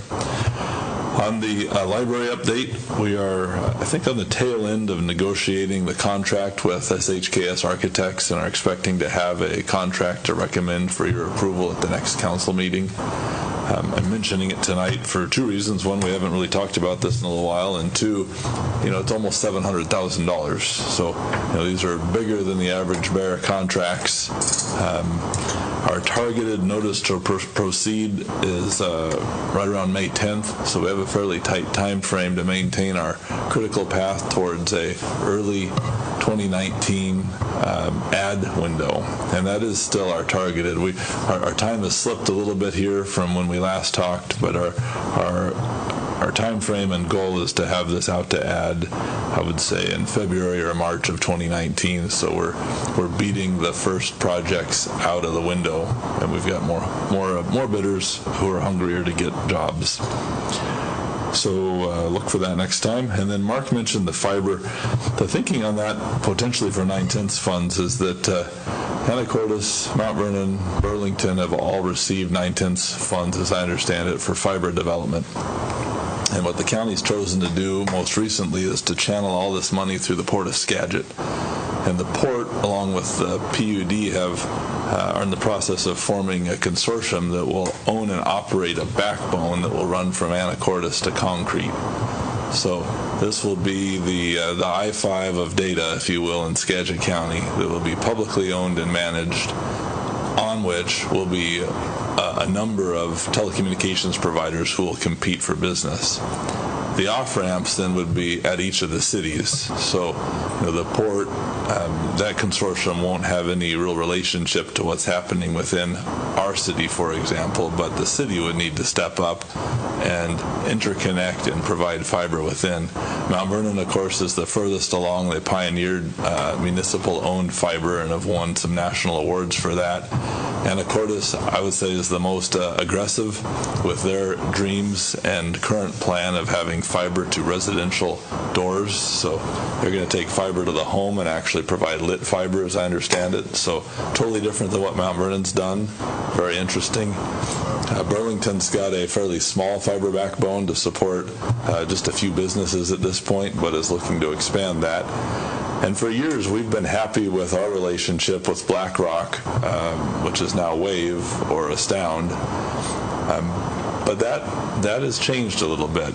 BlackRock used to be a company where I could call the owner and we could have a chat about where we wanted fiber. BlackRock sold to Wave, which sold to Astound, which recently sold to another company, and it's rolled up to be a fairly large outfit. They still have local people, and they still seem to be very interested in helping us, but their commitment to providing the city with free fiber seems to be wavering a little bit, and that is the bedrock of our great relationship, is all of our fiber is provided to us at no cost. And so they've had some pushback on that, and so far they haven't pushed that all the way back. But I'm concerned that the integrity of our own fiber system is such that it may be time for the city of Sedro-Woolley to contemplate owning fiber to interconnect our facilities. We could pull in, if we do it right, we'll pull in our sewer lift stations, so SCADA will be operating on fiber rather than our current systems. which gives us some reliability and saves us some monthly costs once it's built, obviously tying into the future library, the hospital, the schools, the community center. All those facilities then have access, the senior center, to to fiber, and then they can get onto that connection to the superhighway and buy whatever data they want. So that's the thinking, and we may not be quite ready yet, but we'll keep you posted. So I think that's about all I've got for tonight, unless there are any questions. Thank you, Aaron. Patsy?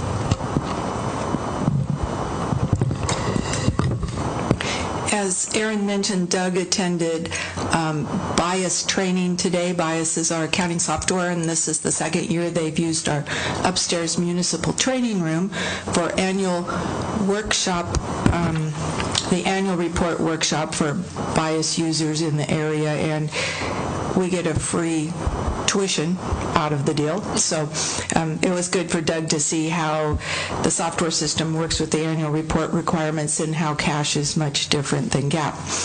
And they invited me to come up for lunch today, which I thought was very kind of them. So I was up there visiting, and all of a sudden I heard this Get Your Kicks on Route 66 music, and there was a retirement cake and presents. And the present they were the most proud of was making me an honorary member, which meant I got to go to the annual BIAS rally in Spokane for free every February, which snow in Spokane doesn't quite compute with warm, sunny South.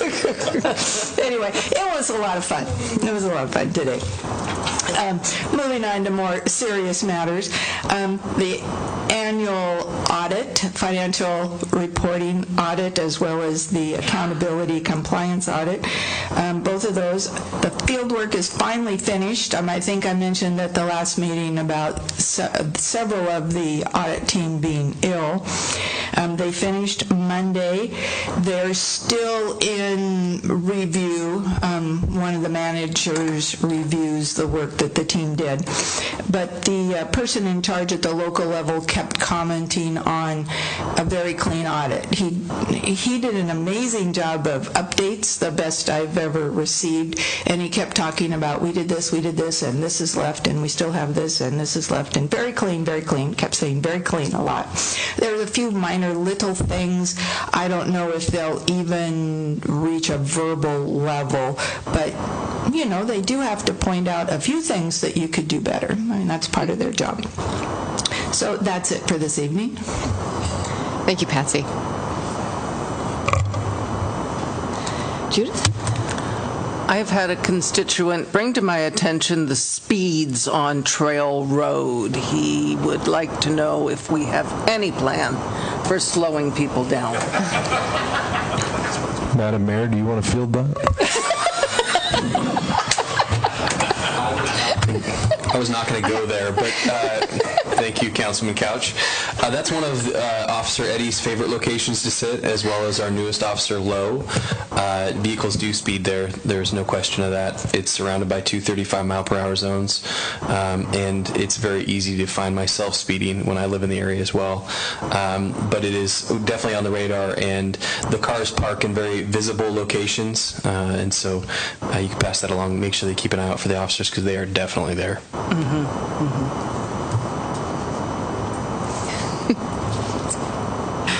I wanted to Yeah, go ahead. I am finished for now. I wanted to thank Mark Freeberg for coming out and meeting with my neighbors about the water issues last Thursday. I haven't heard a thing about it since. Before I was here, I've been telling them all along. I don't know what more we can do, and it was just really nice for them to hear that from a voice of authority, I guess. So thank you so much for taking that time. It really helped a lot. Another thing was that while we're picking up the streets last Saturday, I noticed a broken window right next to the Old Timers Bar, and so I'm not sure. I haven't heard about that at all. But when I was cleaning up cigarette butts there, I noticed inside there's a lot of broken glass inside that building. That's where there was a hair salon in there recently. And I hadn't heard anything about it, but it's been boarded up for a while. Phil might give you a briefing on public comments, and much to his disappointment, it does become a code enforcement issue if the windows aren't replaced in a timely fashion. And we've had to take that step on probably 3 or 4 different downtown businesses over the last few years. So, is that an issue? I mean, I'm not sure if there was a camera there, but is that another issue from the local bar? Well, I am confident Phil will come to the mic and give you a briefing on public comments on that, and okay. I think the answer is yes. And yes, he does have a camera, but it didn't quite get... All right. You got that guy? I can't remember. Yeah, okay. I'm not getting paid. That's a problem. Sorry to bring up that. Another thing, at the Sedro-Woolley meeting I just had, we heard something about teddy bears for the police. Are you guys collecting teddy bears or something? Do you know about that? We get donations fairly often of stuffed animals from people. We normally only keep the new ones or the ones that we can prove or show that are fairly new. We actually got probably, and I'm not being sarcastic, probably 2,000 Beanie Babies not too long ago from someone that were all brand new. And so we're pretty stocked up at the point, but we're always open to hearing about donations. And that is it. Thank you. Paula. Well, I just wanted to bring up that at our luncheon next week for the Chamber of Commerce, we're going to have 2 topics that I believe would be of general interest. One being Rich Wyrick will be there, and he will be speaking on the opioid crisis in our county and what they're doing about it, and what the lawsuit against the opioid manufacturers means. The other one is Chris Johnston with our local hospital, Peace Health United General. And I know that many people have been concerned about what's going on in the pavilion next door to the hospital. He's going to talk about what their plan is, how we're going to be bringing in additional providers to the Sedro-Woolley area, and what kind we will have there. There will also be a walk-in clinic going in there, and Chris Schaffner has purchased the pharmacy from Skagit Regional Clinics and will continue to operate there, and he's been doing so for 10 years, but now it's owned by the Schaffner family. And then the other thing I wanted to bring up was the Blast from the Past is coming up the first weekend in June, just in honor of Patsy's retirement.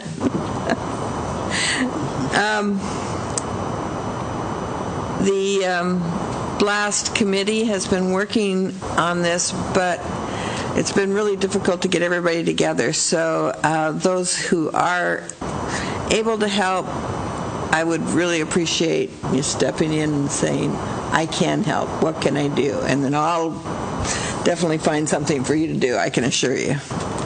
You hear me, Carl? No. Okay. And that's all I have. All right. Thank you, Paula. You're welcome. I have a quick thank you to Aaron for pulling the right strings to find funding for the kitchen in the senior center, and it is complete and it looks very nice, and everyone down there appreciates it. So I don't know where you've been down to see it or not. Oh, no. When did they complete the work? Pardon? When was the work completed? Over the Monday. Actually, they put everything back. Yeah. No, I'll come down and have a look.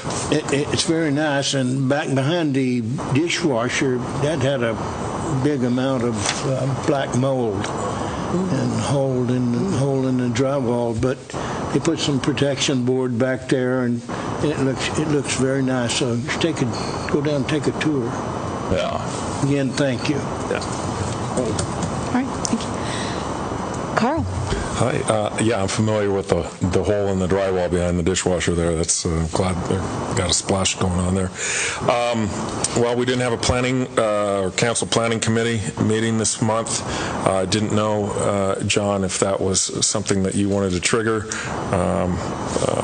with your presentation, but if it is, let me know. Also wanted to support our fire staff for attending the county EMS meetings. It's good to see you in the audience there. So we're part of the stakeholder group learning going forward, and that's where I'm getting a lot of my information about going forward. So thank you for that, and I hope we continue to send staff to those meetings so we can be further educated. Let's see. I was wondering if we were going to get a legislative summary. I don't know if that's something Al does, or because it's being reported we received $3 million from the state this year. It'd be nice to have a report, so exactly what we've been doing. I know several of us have gone down or went down this session, and I think there's a value proposition in that. Speaking of legislative, I'd like to learn more about the new zombie home laws. We've been going back and forth a little bit about a couple properties in Ward 6, specifically House Bill 2057 and Senate Bill 5797, which I understand take into effect this June.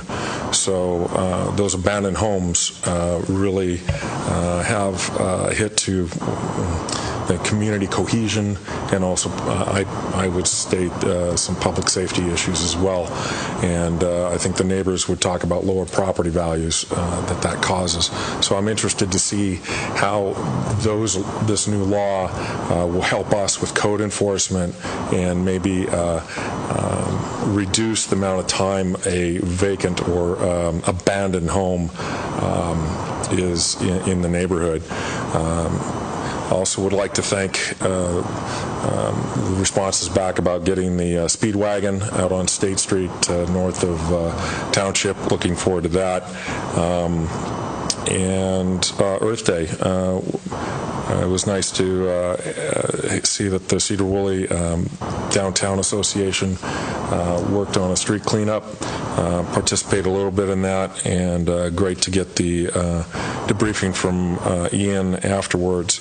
I did have a question going forward with that, if it's possible to take a look at maybe a tool library of some sort where neighborhoods could get together, and if they proved the viability of having a group of volunteers that could then, if you will, adopt a street or adopt a weekend activity of taking it upon themselves to clean up, because neighbors know best where to do the cleanup, and then be those eyes on and boots on the ground to give us reports on what they see is happening and could be improved.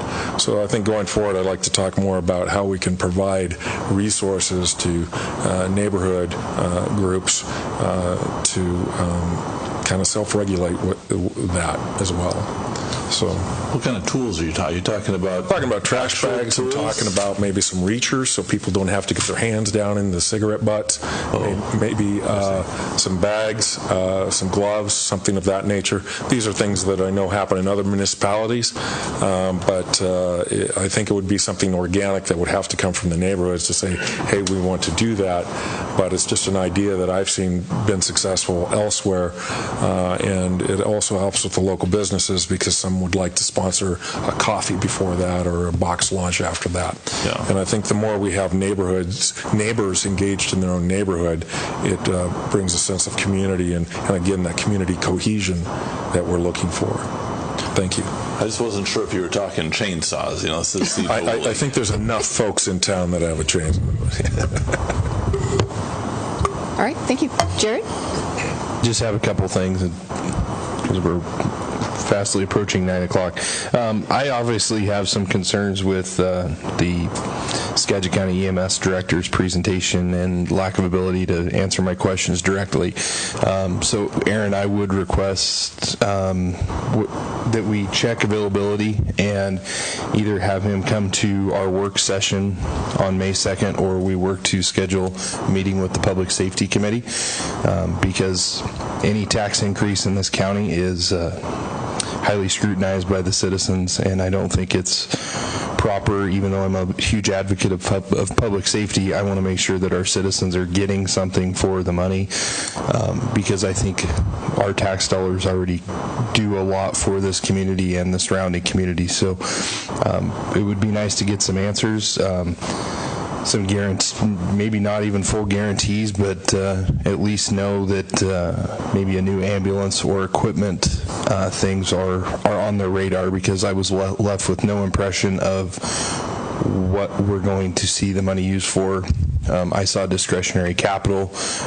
I don't know if that means that the RTF training equipment and gear will be provided for our EMS staff. So I have a lot of questions. I'd like to see that happen. And one question maybe Mark might know, how coordination-wise was, if PUD can ever finish their project on Highway 9, will the paving project start immediately after that? Because the road conditions, I've had people constituents come to my house and ask if we could just gravel the road, because it would probably make it more smooth. It's pretty bad. Yeah, I drove it today. I know what you're talking about. They're getting pretty close to being done on the upper part. I believe they're going all the way down to Waldron.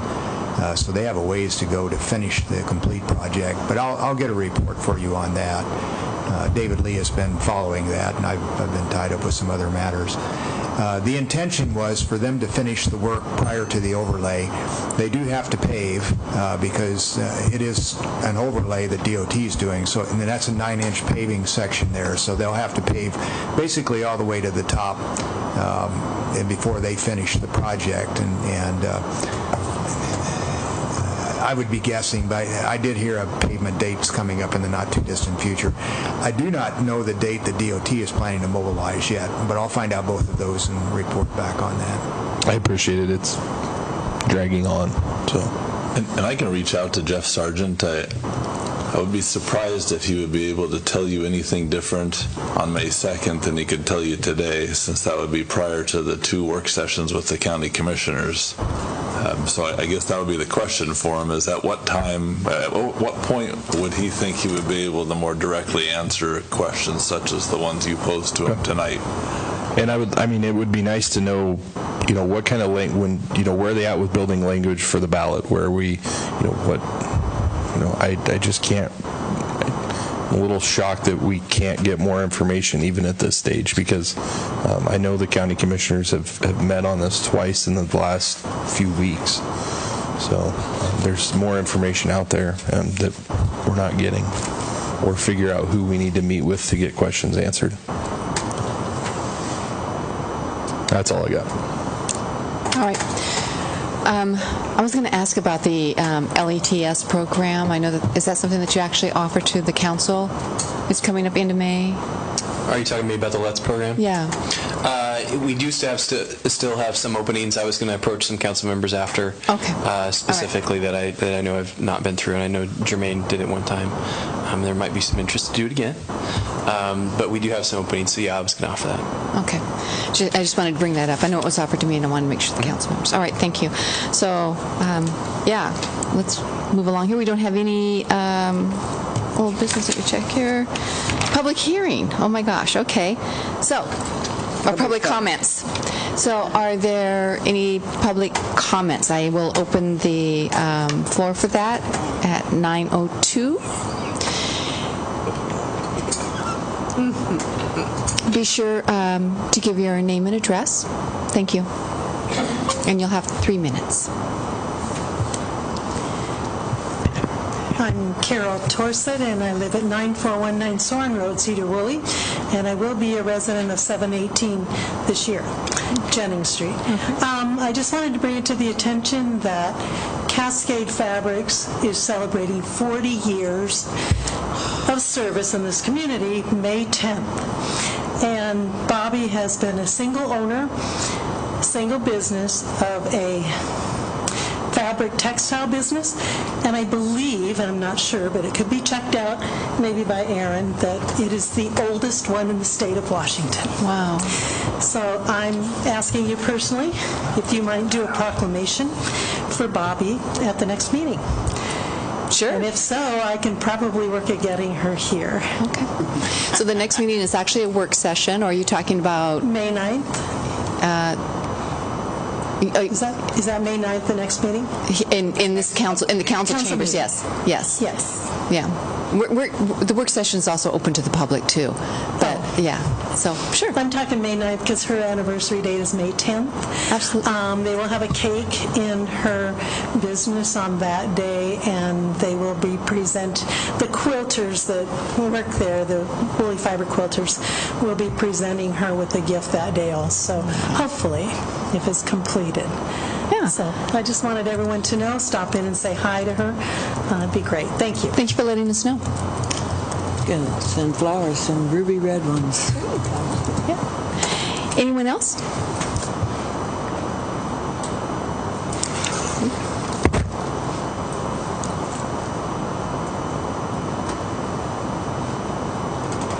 My name's Philip Murray. I live at 223 State Street, and I wasn't going to talk here tonight, but seeing how you brought that up about my window, yes, it is my window, and it's boarded up, and the guy that broke it, he is ordered to pay, but he's not paying, and my insurance, the deductible is good size, so it's like I don't have the money.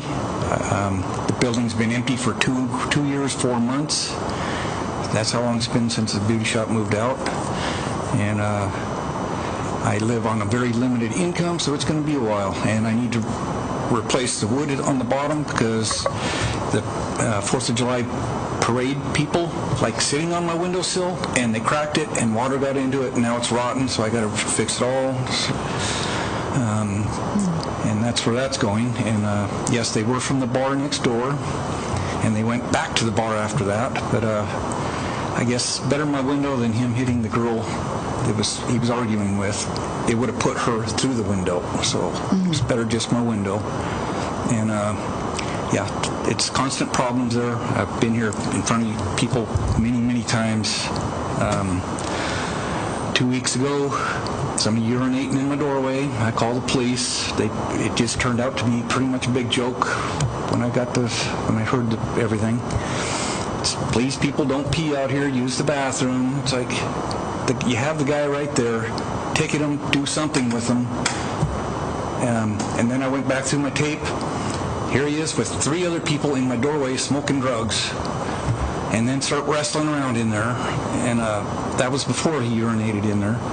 Then two nights later, big fight out in the street. 2 fights going on. Damaged the bartender's car. Thank goodness it was hers. Over serving, and the guy that was urinating, the police actually gave the guy a breathalyzer for fun, and he was way up there. I would like to see them doing that every time there's a fight at a bar or urinating or anything, to see how drunk the people are, find out what bar is doing it, and fine them. It's money in your pocket, and it's less headache to me. Anyway, that's about all I have to say. Any other questions or anything? Yeah, I have a question. So you stated that the person who broke your window has been ordered to pay it. Yep. So you filed, this has gone to court, and yep. Okay. And I guess they didn't really press the charges on him where he could be arrested and hauled to jail for non-payment. So I did talk to my insurance company. They're working on it. Sounds like they'll reimburse me above my whatever it's called, deductible. And then if they ever get any money out of him, because they're going to try to pursue him, then they will reimburse me for my deductible. But it's going to be a long process, and I wanted it ugly. But that's the material I had to fix it that night. Hopefully the bar feels a little guilty about it with it looking that way, and maybe they'll get some bad stuff their way. So. But anyway, thank you. All right, thank you. Thank you so much. Anyone else? I will close public comment right now at 9:08. And We do not have any unfinished business or new business scheduled. We do, however, have an executive session that we are going to be going into. We're going to be discussing the purchase of real estate. I know the council's just thrilled about this, given the hour. We're going to do this under RCW 42.30.110(1)B, and it'll be about 15 minutes and no action will be taken. I have the order. We're adjourned.